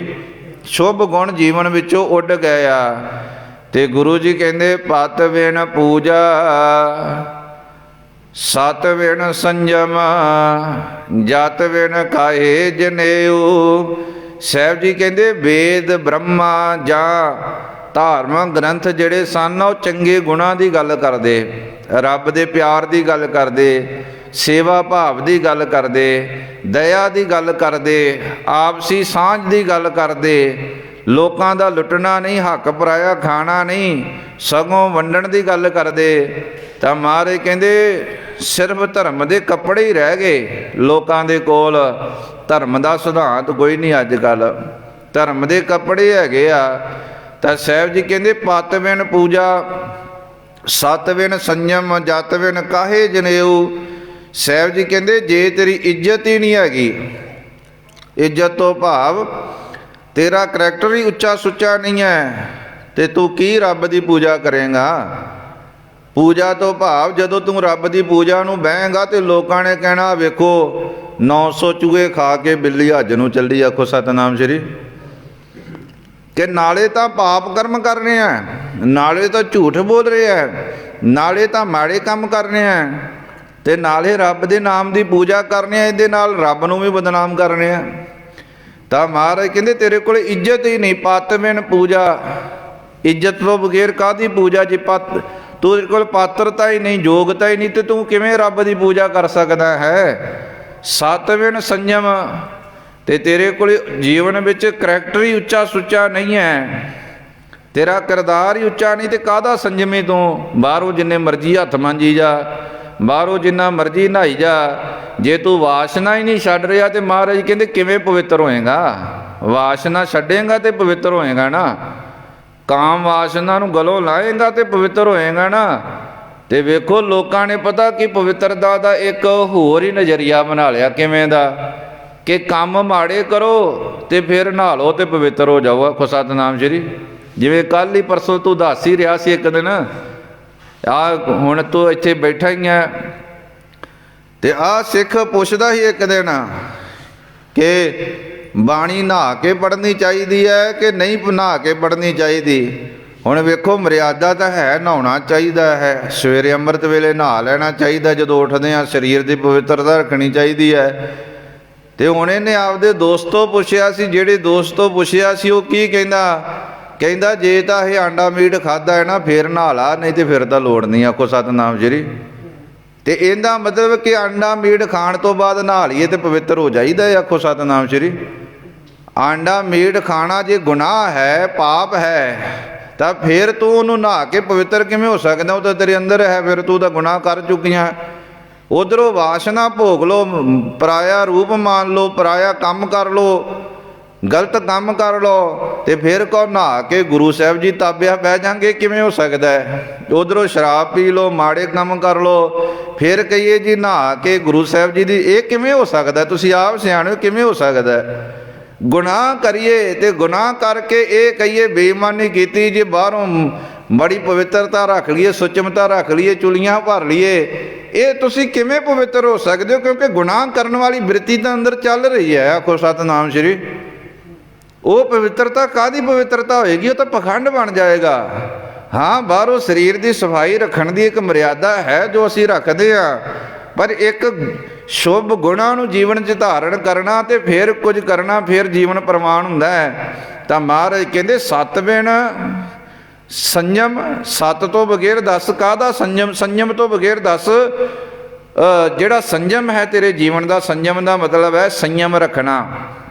ਜਿਵੇਂ ਪੰਡਤ ਸੰਯਮ ਕਿਹੜੇ ਰੱਖਦਾ ਹੈ, ਉਹ ਬਾਹਰੋਂ ਆਪਣੇ ਖਾਣ ਪੀਣ ਦਾ ਬੜਾ ਸੰਯਮ ਰੱਖਦਾ ਹੈ, ਚੁੱਲ੍ਹੇ ਨੂੰ ਮਾਂਜਦਾ ਹੈ, ਕੜਾਹੀਆਂ ਨੂੰ ਮਾਂਜਦਾ ਹੈ, ਬਾਹਰੋਂ ਲੱਕੜੀਆਂ ਲਿਆ ਕੇ ਧੋ ਕੇ ਉਹਦੇ ਵਿੱਚ ਲਾਉਂਦਾ ਹੈ ਅੱਗ, ਫਿਰ ਕਹਿੰਦਾ ਕੋਈ ਮੈਨੂੰ ਸ਼ੂਦਰ ਨਾ ਭਿੱਟ ਜਾਏ, ਫਿਰ ਉਹ ਬੜੀ ਆਪਣੀ ਪ੍ਰਕਿਰਿਆ ਆਪਣੇ ਸੰਯਮ ਰੱਖਦਾ ਹੈ। ਪਰ ਮਹਾਰਾਜ ਕਹਿੰਦੇ ਲੋਕਾਂ ਦਾ ਪਰਾਇਆ ਹੱਕ ਖਾਈ ਜਾਂਦਾ ਹੈ, ਲੋਕਾਂ ਦਾ ਪਰਾਇਆ ਸਰੀਰ ਮੰਨੀ ਜਾਂਦਾ ਹੈ, ਮਾੜੇ ਕੰਮ ਤੂੰ ਫਿਰ ਕਰੀ ਜਾਂਦਾ, ਤੇ ਇਹ ਕਹਿੰਦਾ ਮੈਂ ਸੰਜਮ ਰੱਖ ਕੇ ਪਵਿੱਤਰ ਹੋ ਗਿਆ। ਮਹਾਰਾਜ ਕਹਿੰਦੇ ਪਖੰਡ ਹੈ। ਆਖੋ ਸਤਨਾਮ ਸ਼੍ਰੀ। ਪਖੰਡ ਹੈ, ਉਹ ਇਸ ਤੋਂ ਵੱਧ ਕੁਝ ਵੀ ਨਹੀਂ। ਸਤ ਬਿਨ ਸੰਜਮ, ਸਤ ਤੋਂ ਬਗੈਰ, ਉੱਚੇ ਸੁੱਚੇ ਕਿਰਦਾਰ ਤੋਂ ਬਗੈਰ ਦੱਸ ਕਿਵੇਂ ਸੰਜਮ ਹੋ ਸਕਦਾ ਹੈ। ਤੇ ਜਤ ਬਿਨ ਕਾਹੇ ਜਨੇਊ, ਜਤ ਦਾ ਮਤਲਬ ਹੈ ਉੱਚਾ ਸੁੱਚਾ ਕਿਰਦਾਰ, ਜੀਵਨ ਉੱਚਾ ਸੁੱਚਾ ਬਣਾਉਣਾ। ਸਤ ਦਾ ਮਤਲਬ ਹੈ ਦਾਨ ਵਾਲੀ ਬਿਰਤੀ ਰੱਖਣੀ, ਗੁਣਾਂ ਨੂੰ ਹੋਰ ਵੰਡਣ ਵਾਲੀ ਬਿਰਤੀ ਰੱਖਣੀ। ਜਤ ਦਾ ਮਤਲਬ ਆਪਣੇ ਗਿਆਨ ਇੰਦਰੀਆਂ ਨੂੰ, ਕਰਮ ਇੰਦਰੀਆਂ ਨੂੰ ਮਰਿਆਦਾ ਦੇ ਵਿੱਚ ਰੱਖਣਾ, ਕੰਟਰੋਲ ਰੱਖਣਾ, ਅੱਖਾਂ ਨੂੰ ਕੰਟਰੋਲ 'ਚ ਰੱਖਣਾ ਕਿ ਮਾੜਾ ਨਹੀਂ ਵੇਖਣਾ, ਕੰਨਾਂ ਨੂੰ ਕੰਟਰੋਲ 'ਚ ਰੱਖਣਾ ਕਿ ਇਹਨਾਂ ਨਾਲ ਮਾੜਾ ਨਹੀਂ ਸੁਣਨਾ, ਜ਼ਬਾਨ ਨੂੰ ਕੰਟਰੋਲ 'ਚ ਰੱਖਣਾ ਕਿ ਇਹਦੇ ਨਾਲ ਨਿੰਦਿਆ, ਚੁਗਲੀ, ਝੂਠ, ਮਾੜਾ ਨਹੀਂ ਖਾਣਾ, ਮਾੜਾ ਨਹੀਂ ਬੋਲਣਾ, ਇਸ ਚਮੜੀ ਦੇ ਨਾਲ ਮਾੜਾ ਰੂਪ ਨਹੀਂ ਸਪਰਸ਼ ਕਰਨਾ, ਇਹਨਾਂ ਹੱਥਾਂ ਨਾਲ ਬੇਈਮਾਨੀ ਨਹੀਂ ਕਰਨੀ, ਆਪਣੇ ਮਨ ਕਰਕੇ ਗਲਤ ਫੁਰਨੇ ਨਹੀਂ ਲੈ ਕੇ ਆਉਣੇ। ਇਹਨੂੰ ਕਹਿੰਦੇ ਆਪਣੇ ਆਪ ਨੂੰ ਕੰਟਰੋਲ ਰੱਖਣਾ, ਆਪਣੇ ਆਪ 'ਤੇ ਕੰਟਰੋਲ ਰੱਖਣਾ, ਆਪਣਾ ਕੰਟਰੋਲ ਨਾ ਗਵਾਉਣਾ, ਆਪਣੇ ਆਪ ਨੂੰ ਕੰਟਰੋਲ ਵਿੱਚ ਰੱਖਣਾ, ਜੱਤ ਵਿੱਚ ਰੱਖਣਾ। ਤੇ ਮਹਾਰਾਜ ਕਹਿੰਦੇ ਜੱਤ ਵਿਨ ਕਾਹੇ ਜਨੇਊ, ਜੇ ਤੇਰੇ ਕੋਲ ਇਹ ਕੰਟਰੋਲ ਹੀ ਨਹੀਂ ਹੈਗਾ, ਆਪਣੇ ਆਪ ਨੂੰ ਤੂੰ ਫੜਦਾ ਹੀ ਨਹੀਂ, ਤੇਰੇ ਧਰਮ ਦੇ ਚਿੰਨ੍ਹ ਤੇਰਾ ਫਾਇਦਾ ਨਹੀਂ ਕਰ ਸਕਦੇ। ਇਹ ਸਾਡੇ ਜਿੰਨੇ ਵੀ ਧਾਰਮਿਕ ਚਿੰਨ੍ਹ ਨੇ ਸਾਨੂੰ ਸਿਖਾਉਂਦੇ ਆ ਕਿ ਭਲਿਆ ਗਾਤਰਾ ਕਿਉਂ ਪਾਇਆ ਈ, ਕੜਾ ਕਿਉਂ ਪਾਇਆ ਈ, ਕੰਗਾ ਕਿਉਂ ਰੱਖਿਆ, ਦਾੜਾ ਕੇਸ ਤੇਰਾ ਸਰੂਪ ਹੈ, ਕਸ਼ਹਿਰਾ ਹੈ, ਇਹਨਾਂ ਦੀ ਕੋਈ ਮਰਿਆਦਾ ਵੀ ਤਾਂ ਹੈਗੀ ਨਾ। ਆਖੋ ਸਤਿਨਾਮ ਸ਼੍ਰੀ। ਤੇ ਬੰਦਾ ਮਰਿਆਦਾ ਰੱਖੇ ਨਾ ਤੇ ਫਿਰ ਇੱਕ ਕਕਾਰ ਨਹੀਂ ਰਹਿ ਜਾਂਦੇ, ਇੱਕ ਇਹ ਆਮ ਦੁਨੀਆ ਦੇ ਵਸਤਰ ਹੀ ਰਹਿ ਜਾਂਦੇ। ਆਖੋ ਸਤਿਨਾਮ ਸ਼੍ਰੀ। ਕਕਾਰ ਇਹ ਕਿੰਨੀ ਦੇਰ ਤੱਕ ਨੇ, ਜਿੰਨੀ ਦੇਰ ਤੱਕ ਅਸੀਂ ਇਹਨਾਂ ਦੀ ਮਰਿਆਦਾ ਫੋਲੋ ਕਰਦੇ ਹਾਂ ਉਨੀ ਦੇਰ ਤੱਕ ਹੀ ਅਸੀਂ ਸਿੱਖ ਹਾਂ। ਤੇ ਜਦੋਂ ਅਸੀਂ ਇਹਦੀ ਮਰਿਆਦਾ ਨੂੰ ਨਹੀਂ ਮੰਨਦੇ ਤੇ ਅਸੀਂ ਉਸ ਸਿਧਾਂਤ 'ਤੇ ਪਹਿਰਾ ਨਹੀਂ ਦਿੰਦੇ ਤੇ ਫਿਰ ਅਸੀਂ ਕੋਈ ਸਿੱਖ ਨਹੀਂ, ਫਿਰ ਅਸੀਂ ਭੇਖੀ ਬਣ ਜਾਂਦੇ। ਆਖੋ ਸਤਿਨਾਮ ਸ਼੍ਰੀ। ਅਸੀਂ ਭੇਖੀ ਸਿੱਖ ਹੋ ਜਾਂਦੇ, ਪਖੰਡੀ ਸਿੱਖ ਹੋ ਜਾਂਦੇ ਹਾਂ। ਤਾਂ ਮਹਾਰਾਜ ਕਹਿੰਦੇ ਜੱਤ ਵਿਨ ਕਾਹੇ ਜਨੇਊ, ਜੱਤ ਤੋਂ ਬਗੈਰ ਜਨੇਊ ਨਹੀਂ ਹੋ ਸਕਦਾ। ਭਾਵ ਕੀ ਹੈ ਕਿ ਪੂਜਾ ਕਾਹਦੀ, ਤੇਰੀ ਇੱਜ਼ਤ ਵੱਡੀ ਹੋਵੇ, ਤੇਰੇ ਕਰਮ ਚੰਗੇ ਹੋਣ, ਤੇਰੇ ਅੰਦਰ ਦਾਨ ਕਰਨ ਵਾਲੀ ਬਿਰਤੀ ਹੋਵੇ, ਤੇਰਾ ਜੀਵਨ ਉੱਚਾ ਸੁੱਚਾ ਕਰਦਾਰ ਹੋਵੇ, ਇਹੀ ਧਰਮ ਦੇ ਚਿੰਨ੍ਹਾਂ ਦੀ ਨਿਸ਼ਾਨੀ ਹੈ। ਜੇ ਬਾਹਰੋਂ ਧਰਮ ਦੇ ਚਿੰਨ੍ਹ ਪਾਏ ਨਾ ਤੇ ਧਰਮ ਕਮਾ ਵੀ। ਆਖੋ ਸਤਿਨਾਮ ਸ਼੍ਰੀ। ਧਰਮ ਨੂੰ ਬਦਨਾਮ ਨਾ ਕਰ, ਧਰਮ ਕਮਾ ਵੀ। ਤੇ ਸਾਹਿਬ ਜੀ ਕਹਿੰਦੇ ਨਹਾਵੋ ਧੋਵੋ ਤਿਲਕ ਚੜਾਵੋ, ਸੋਚ ਵਿਣ ਸੋਚ ਨਾ ਹੋਈ। ਸਾਹਿਬ ਜੀ ਕਹਿੰਦੇ ਤੂੰ ਨਹਾਉਂਦਾ ਵੀ ਹੈ, ਧੋਂਦਾ ਵੀ ਹੈ, ਤਿਲਕ ਵੀ ਚੜਾਉਂਦਾ ਹੈ, ਪਰ ਮਹਾਰਾਜ ਕਹਿੰਦੇ ਸੋਚ ਵਿਣ ਸੋਚ ਨਾ ਹੋਈ। ਸੋਚ ਦਾ ਮਤਲਬ ਹੈ ਇੱਥੇ ਤੇਰੇ ਕਰਮਾਂ ਦੀ ਜਿੰਨੀ ਦੇਰ ਤੱਕ ਪਵਿੱਤਰਤਾ ਨਹੀਂ ਨਾ ਹੁੰਦੀ, ਸੋਚ ਦਾ ਮਤਲਬ ਪਵਿੱਤਰ ਹੋ ਜਾਣਾ। ਜਿੰਨੀ ਦੇਰ ਤੱਕ ਤੇਰੇ ਕਰਮ ਨਹੀਂ ਪਵਿੱਤਰ ਹੁੰਦੇ, ਤੇਰੇ ਕੰਮ ਨਹੀਂ ਚੰਗੇ ਹੁੰਦੇ, ਉਨੀ ਦੇਰ ਤੱਕ ਮਹਾਰਾਜ ਕਹਿੰਦੇ ਬਾਹਰ ਦੀ ਪਵਿੱਤਰਤਾ ਨਹੀਂ ਹੋ ਸਕਦੀ। ਸੋਚ ਵੇਣਾ, ਸੋਚ ਦਾ ਮਤਲਬ ਅੰਦਰ ਦੀ ਪਵਿੱਤਰਤਾ। ਇੱਥੇ ਸੱਸੇ ਨੂੰ ਔਂਕੜ ਤੇ ਚੱਚਾ ਹੈ, ਇਹਦਾ ਮਤਲਬ ਹੈ ਅੰਦਰ ਦੀ ਪਵਿੱਤਰਤਾ, ਕੰਮਾਂ ਦੀ ਪਵਿੱਤਰਤਾ ਜਿਹੜੀ ਮਹਾਰਾਜ ਅੱਗੇ ਰੱਖ ਕੇ ਆਏ ਆ। ਪਹਿਲਾਂ ਕਹਿ ਕੇ ਆਏ ਆ ਕਿ ਤੇਰਾ ਕਿਰਦਾਰ ਉੱਚਾ ਸੁੱਚਾ ਹੋਣਾ ਚਾਹੀਦਾ, ਤੇਰੇ ਕੋਲ ਸੰਜਮ ਹੋਣਾ ਚਾਹੀਦਾ, ਤੇਰੇ ਕੋਲ ਜੱਤ ਹੋਣਾ ਚਾਹੀਦਾ। ਇਹ ਹੈ ਸੋਚ ਦੀਆਂ ਨਿਸ਼ਾਨੀਆਂ, ਇਹ ਨੇ ਬੰਦੇ ਦੀ ਅੰਦਰ ਦੀ ਸੁਚਮਤਾ, ਜਿਹਨੂੰ ਮਹਾਰਾਜ ਨੇ ਕਿਹਾ ਜੀਉ ਨਿਰਮਲ ਬਾਹਰੋਂ ਨਿਰਮਲ, ਬਾਹਰੋਂ ਤਾਂ ਨਿਰਮਲ, ਜੀਉ ਨਿਰਮਲ, ਸਤਿਗੁਰ ਤੇ ਕਰਨੀ ਕਮਾਣੀ। ਕਿ ਬਾਹਰੀ ਵੀ ਮਰਿਆਦਾ ਰੱਖਣੀ ਤੇ ਕਰਮਾਂ ਦੀ ਮਰਿਆਦਾ ਵੀ ਰੱਖਣੀ, ਕਿ ਜੋ ਜੋ ਸਾਡਾ ਸਿਧਾਂਤ ਹੈ ਮਰਿਆਦਾ ਦਾ ਉਹਨੂੰ ਅੰਦਰੋਂ ਬਾਹਰੋਂ ਫੋਲੋ ਕਰਨਾ। ਤੇ ਜਿਹੜਾ ਕੱਲਾ ਮੇਰੇ ਵਰਗਾ ਭੇਖੀ ਹੋਵੇ, ਬਾਹਰੋਂ ਕੱਲਾ ਨਹਾਈ ਜਾਂਦਾ ਹੈ ਤੇ ਉਸ ਨਹਾਉਣ ਦੀ ਮਰਿਆਦਾ ਨੂੰ ਫੋਲੋ ਨਹੀਂ ਕਰਦਾ ਕਿ ਸਰੀਰ ਨੂੰ ਤਾਂ ਤੂੰ ਧੋ ਲਿਆ, ਤੇਰਾ ਸਰੀਰ ਤਾਂ ਸੋਹਣਾ ਦਿਖਦਾ ਹੈ, ਚੰਗਾ ਹੈ, ਧੋ ਲਿਆ ਹੈ, ਪਰ ਜਿਹੜੇ ਕੰਮ ਮਾੜੇ ਕਰਦਾ ਉਹਨਾਂ ਨਾਲ ਸਾਰਿਆਂ 'ਚ ਤੇਰੀ ਛਵੀ ਬਣ ਜਾਂਦੀ ਕਿ ਬੰਦਾ ਮਾੜਾ ਹੈ, ਗੰਦਾ ਹੈ। ਆਖੋ ਸਤਿਨਾਮ ਸ਼੍ਰੀ। ਆਪਾਂ ਕਹਿ ਨਹੀਂ ਦਿੰਦੇ ਬੰਦਾ ਬੜਾ ਗੰਦਾ ਹੈ। ਗੰਦਾ ਕਿਉਂ ਕਹਿ ਦਿੱਤਾ? ਹੁਣ ਤਾਂ ਬੜੇ ਪਰਫਿਊਮ ਪਾ ਕੇ ਰੱਖਦੇ ਬੰਦੇ, ਹੁਣ ਤਾਂ ਸ਼ਕਲਾਂ ਬੜੀਆਂ ਸੋਹਣੀਆਂ, ਮੇਕਅਪ ਸ਼ੇਕਅਪ ਕਰਕੇ ਰੱਖਦੇ ਇਨਸਾਨ, ਬਾਹਰੋਂ ਤਾਂ ਫੋਟੋਆਂ ਬੜੀਆਂ ਸੋਹਣੀਆਂ ਲੱਗਦੀਆਂ ਉਹਨਾਂ ਦੀਆਂ। ਫਿਰ ਗੰਦਾ ਕਿਉਂ ਕਹਿੰਦੇ ਹੋ? ਉਹ ਗੰਦਾ ਸਰੀਰ ਕਰਕੇ ਨਹੀਂ, ਗੰਦਾ ਕੰਮਾਂ ਕਰਕੇ, ਮਾੜੀ ਸੋਚ ਕਰਕੇ ਗੰਦਾ ਹੈ। ਕਿ ਉਹਦੀ ਸੋਚ ਚੰਗੀ ਨਹੀਂ, ਉਹਦੇ ਕੰਮ ਚੰਗੇ ਨਹੀਂ, ਉਹ ਬੜਾ ਲੋਭੀ ਬੰਦਾ ਹੈ, ਬੜਾ ਕਪਟੀ ਬੰਦਾ ਹੈ। ਹੋ ਸਕਦਾ ਕਿਸੇ ਦਾ ਸਰੀਰ ਬੜਾ ਸੋਹਣਾ ਹੋਵੇ ਤੇ ਅੰਦਰ ਡੈਣ ਛੁਪੀ ਹੋਵੇ। ਆਖੋ ਸਤਿਨਾਮ ਸ਼੍ਰੀ। ਹੋ ਸਕਦਾ ਕਿਸੇ ਦਾ ਚਿਹਰਾ ਬੜਾ ਸੋਹਣਾ ਹੋਵੇ ਤੇ ਅੰਦਰ ਸ਼ੈਤਾਨ ਛੁਪਿਆ ਹੋਵੇ। ਅਸੀਂ ਉਹਨੂੰ ਜਾਣੀਏ ਕਿ ਰੱਬ ਦਾ ਪਿਆਰਾ ਹੈ, ਅਸੀਂ ਉਹਦੇ ਨਾਲ ਰਹੀਏ ਤੇ ਸਾਨੂੰ ਲੁੱਟ ਕੇ ਹੀ ਖਾ ਜੇ। ਆਖੋ ਸਤਿਨਾਮ ਸ਼੍ਰੀ। ਤਾਂ ਮਹਾਰਾਜ ਕਹਿੰਦੇ ਇੱਦਾਂ ਨਹੀਂ ਹੁੰਦਾ। ਨਹਾਵੋ ਧੋਵੋ ਤਿਲਕ ਚੜਾਵੋ, ਸੋਚ ਵਿਣ ਸੋਚ ਨਾ ਹੋਈ। ਸੋਚ ਤੋਂ ਬਗੈਰ ਭਾਵ ਅੰਦਰ ਦੀ ਪਵਿੱਤਰਤਾ ਤੋਂ ਬਗੈਰ ਤੇਰੀ ਬਾਹਰ ਦੀ ਸੋਚ ਨਹੀਂ ਹੋ ਸਕਦੀ। ਬਾਹਰ ਦੇ ਤੂੰ ਪਵਿੱਤਰ ਹੀ ਨਹੀਂ ਹੋ ਸਕਦਾ ਜਿੰਨੀ ਦੇਰ ਤੱਕ ਤੂੰ ਅੰਦਰੋਂ ਇਹਦੇ ਜਿਹੜੇ ਕਰਮ ਨੇ, ਚੰਗੇ ਗੁਣ ਨੇ, ਉਹ ਲੈ ਕੇ ਨਹੀਂ ਨਾ ਆਉਂਦਾ, ਉਨੀ ਦੇਰ ਤੱਕ ਕੋਈ ਬੰਦਾ ਪਵਿੱਤਰ ਨਹੀਂ ਹੋ ਸਕਦਾ। ਭਾਵੇਂ ਮਹਾਰਾਜ ਕਹਿੰਦੇ ਸੋਚੈ ਸੋਚ ਨਾ ਹੋਵੇ, ਜੇ ਸੋਚੀ ਲੱਖ ਵਾਰ। ਉੱਥੇ ਵੀ ਮਹਾਰਾਜ ਨੇ ਕਿਹਾ ਕੋਈ ਭਾਵੇਂ ਇੱਕ ਵਾਰੀ ਪਾਣੀ ਨਾਲ ਨਹੀਂ, ਭਾਵੇਂ ਲੱਖਾਂ ਵਾਰੀ ਇੱਕ ਥਾਂ ਤੇ ਲੱਖਾਂ ਵਾਰ ਚੁੱਭੀਆਂ ਲਾ ਲਵੇ ਤੇ ਉਹ ਆਪਣੇ ਆਪ 'ਚ ਨੋਟ ਕਰੇ, ਪਹਿਲਾਂ ਜੇ ਕਾਮ ਵਾਸਨਾ ਸੀ ਨਾ ਤੇ 10 ਵਾਰ ਨਹਾਉਣ ਨਾਲ ਵੀ ਕਾਮ ਵਾਸਨਾ ਘਟਣੀ ਨਹੀਂ, ਉਹਨੇ ਤਾਂ ਫਿਰ ਉੱਥੇ ਹੀ ਰਹਿਣਾ। ਆਖੋ ਸਤਿਨਾਮ ਸ਼੍ਰੀ। ਜੇ ਬੰਦੇ ਦੇ ਅੰਦਰ ਕਿਸੇ ਨੂੰ ਲੁੱਟਣ ਦੀ ਬਿਰਤੀ ਸੀ, 10 ਵਾਰੀ ਨਹਾ ਵੀ ਲਵੇ ਤੇ ਲੋਭ ਵਾਲੀ ਬਿਰਤੀ ਤਾਂ ਨਹੀਂ ਨਾ ਖਤਮ ਹੋਣੀ, ਲੋਭ ਤਾਂ ਫਿਰ ਵੀ ਉੱਥੇ ਹੀ ਰਹਿਣਾ ਹੈ। ਜਿਹੜਾ ਉਹਦੇ ਅੰਦਰ ਕਿਸੇ ਨੂੰ ਲੁੱਟਣ ਦੀ, ਮਾਰਨ ਦੀ, ਈਰਖਾ ਕਰਨ ਦੀ, ਚੋਰੀ ਕਰਨ ਦੀ ਜਿਹੜੀ ਬਿਰਤੀ ਸੀ, ਵੇਖੋ ਅੱਜ ਕੱਲ੍ਹ ਵੱਡੇ ਵੱਡੇ ਰਾਜੇ ਨੇ ਲੋਕਾਂ ਨਾਲ ਬੜੀ ਜਾਤੀ ਕਰ ਰਹੇ ਆ। ਉਹਨਾਂ ਨੇ ਬੜੀਆਂ ਗੰਗਾ 'ਤੇ ਇਸ਼ਨਾਨ ਕਰ ਲਏ, ਕਈਆਂ ਥਾਵਾਂ 'ਤੇ ਨਹਾ ਲਏ। ਕੀ ਉਹਨਾਂ ਦੀ ਬਿਰਤੀ ਦਇਆ ਵਾਲੀ ਹੋ ਗਈ? ਆਖੋ ਸਤਿਨਾਮ ਸ਼੍ਰੀ। ਕੀ ਉਹਨਾਂ ਦੇ ਅੰਦਰ ਸੰਤੋਖ ਆ ਗਿਆ? ਕੀ ਉਹਨਾਂ ਦੇ ਅੰਦਰ ਭਾਈਚਾਰਕ ਸਾਂਝ ਆ ਗਈ? ਕੀ ਉਹਨਾਂ ਦੇ ਅੰਦਰ ਪ੍ਰੇਮ ਆ ਗਿਆ? ਧਰਮ ਕੀ ਹੈ? ਧਰਮ ਹੈ ਰੱਬੀ ਗੁਣਾਂ ਨੂੰ ਜੀਵਨ 'ਚ ਧਾਰਨ ਕਰਨਾ। ਤੇ ਮਹਾਰਾਜ ਕਹਿੰਦੇ ਉਹ ਇੱਦਾਂ ਨਹੀਂ ਆਉਂਦਾ, ਰੱਬ ਨਾਲ ਪਿਆਰ ਕਰਿਆ ਆਉਂਦਾ, ਉਹਦਾ ਨਾਮ ਜਪਿਆ ਆਉਂਦਾ ਹੈ। ਇਹ ਤਾਂ ਬਾਹਰੀ ਸਰੀਰ ਦੀ ਇੱਕ ਸੁਚਮਤਾ ਹੈ, ਬਾਹਰੀ ਮਰਿਆਦਾ ਹੈ, ਜਿਹਨੂੰ ਆਪਾਂ ਫੋਲੋ ਕਰਦੇ ਜਾਂਦੇ। ਇਹਦਾ ਖੰਡਨ ਨਹੀਂ ਹੈ, ਪਰ ਖੰਡਨ ਕਿੰਦਾ ਹੈ? ਜਿਹੜਾ ਬਾਹਰੀ ਵਿਖਾਵਾ ਕਰਦਾ ਰਹਿੰਦਾ ਹੈ ਪਰ ਕੰਮ ਵੀ ਮਾੜੇ ਨਾਲ ਕਰੀ ਜਾਂਦਾ ਤੇ ਕਹਿੰਦਾ ਮੈਂ ਪਵਿੱਤਰ ਹਾਂ ਜੀ। ਮਹਾਰਾਜ ਕਹਿੰਦੇ ਨੋ, ਇੱਦਾਂ ਨਹੀਂ ਹੋ ਸਕਦਾ। ਆਖੋ ਸਤਿਨਾਮ ਸ਼੍ਰੀ। ਨਹਾਵੋ ਧੋਵੋ, ਨਹਾਉਂਦਾ ਹੈ ਧੋਂਦਾ ਹੈ, ਤਿਲਕ ਚੜਾਵੋ, ਬੜੇ ਤਿਲਕ ਲਾਉਂਦਾ ਹੈ ਮੱਥੇ ਤੇ ਸੋਚਵੇ ਨ ਸੋਚ ਨਾ ਹੋਈ। ਮਹਾਰਾਜ ਕਹਿਣ ਲੱਗੇ ਸੁਚਮਤਾ ਤੋਂ ਬਗੈਰ, ਭਾਵ ਤੇਰੀ ਕਰਮਾਂ ਦੀ ਪਵਿੱਤਰਤਾ ਤੋਂ ਬਗੈਰ ਤੇਰੀ ਸੁਚਮਤਾ ਬਾਹਰ ਦੀ ਨਹੀਂ ਹੋ ਸਕਦੀ। ਤੂੰ ਕੰਮ ਚੰਗੇ ਕਰੇਗਾ ਤੇ ਤੈਨੂੰ ਕੋਈ ਪਵਿੱਤਰ ਕਹੇਗਾ, ਜੇ ਮਾੜੇ ਕਰੇਗਾ ਤੇ ਮਾੜਾ ਹੋਇਆ ਹੀ ਰਹਿਣਾ ਹੈ। ਤੇ ਸਤਿਗੁਰੂ ਜੀ ਕਹਿਣ ਲੱਗੇ ਕਲ ਪ੍ਰਮਾਣ ਕਤੇਬ ਕੁਰਾਨ। ਸਾਹਿਬ ਜੀ ਕਹਿਣ ਲੱਗੇ ਕਲਯੁਗ ਦੇ ਵਿੱਚ ਕਿਹੜੀਆਂ ਚੀਜ਼ਾਂ ਨੂੰ ਬੜੀ ਮਹਾਨਤਾ ਦਿੱਤੀ ਜਾ ਰਹੀ ਹੈ? ਕਲ ਪ੍ਰਮਾਣ, ਕਲਯੁਗ ਦੇ ਵਿੱਚ ਕਿਹੜੀਆਂ ਚੀਜ਼ਾਂ ਨੂੰ ਪ੍ਰਮਾਣ ਕੀਤਾ ਜਾ ਰਿਹਾ? ਕਿਤਾਬਾਂ ਨੂੰ ਤੇ ਕੁਰਾਨਾਂ ਨੂੰ। ਤੇ ਸਾਹਿਬ ਜੀ ਕਹਿਣ ਲੱਗੇ ਪੋਥੀ ਪੰਡਤ ਰਹਿ ਪੁਰਾਣ। ਹੁਣ ਪੋਥੀ ਪੰਡਤ ਜਿਹੜੇ ਪੁਰਾਣ ਨੇ, ਜਿਹੜੇ ਧਾਰਮਿਕ ਉਪਦੇਸ਼ ਨੇ, ਸਾਹਿਬ ਜੀ ਕਹਿੰਦੇ ਉਹ ਸਿਰਫ ਕਿਤਾਬਾਂ 'ਚ ਹੀ ਰਹਿ ਗਏ, ਜੀਵਨ 'ਚ ਤਾਂ ਕੋਈ ਕਿਸੇ ਦੇ ਆ ਨਹੀਂ ਰਿਹਾ। ਆਖੋ ਸਤਿਨਾਮ ਸ਼੍ਰੀ। ਇਹ ਕਲਯੁਗ ਦੇ ਵਿੱਚ ਸਿਰਫ ਹੁਣ ਪ੍ਰਮਾਣ ਹੀ ਦਿੱਤੇ ਜਾਂਦੇ ਆ ਕਿ ਕਿਤੇ ਇਸ ਤਰ੍ਹਾਂ ਦਾ ਵੀ ਟਾਈਮ ਸੀ, ਇਸ ਤਰ੍ਹਾਂ ਦੀਆਂ ਵੀ ਗੱਲਾਂ ਸੀ, ਸੱਚ ਵਾਲੀਆਂ ਵੀ ਗੱਲਾਂ ਸੀ। ਤਾਂ ਸਾਹਿਬ ਜੀ ਕਹਿੰਦੇ ਹੁਣ ਸੱਚ ਨੂੰ ਕਮਾਇਆ ਨਹੀਂ ਜਾਂਦਾ, ਸਿਰਫ ਸੱਚ ਦੀਆਂ ਗੱਲਾਂ ਕੀਤੀਆਂ ਜਾਂਦੀਆਂ। ਆਖੋ ਸਤਿਨਾਮ ਸ਼੍ਰੀ। ਗੱਲਾਂ ਕੀਤੀਆਂ ਜਾਂਦੀਆਂ, ਸੱਚ ਬੋਲਣਾ ਚਾਹੀਦਾ ਜੀ, ਸੱਚ 'ਤੇ ਚੱਲਣਾ ਚਾਹੀਦਾ ਜੀ, ਸੰਤੋਖੀ ਹੋਣਾ ਚਾਹੀਦਾ ਜੀ, ਦਇਆ ਹੋਣੀ ਚਾਹੀਦੀ। ਭਾਵੇਂ ਪੰਡਤ ਤੋਂ ਸੁਣੋ, ਭਾਵੇਂ ਗਿਆਨੀ ਤੋਂ ਸੁਣੋ, ਭਾਵੇਂ ਕਾਜੀ ਤੋਂ ਸੁਣੋ, ਭਾਵੇਂ ਪਾਦਰੀ ਤੋਂ ਸੁਣੋ, ਸਾਰੇ ਧਰਮ ਦੀਆਂ ਗੱਲਾਂ ਹੀ ਕਰਦੇ, ਧਰਮ ਕੋਈ ਨਹੀਂ ਕਮਾ ਰਿਹਾ। ਆਖੋ ਸਤਿਨਾਮ ਸ਼੍ਰੀ।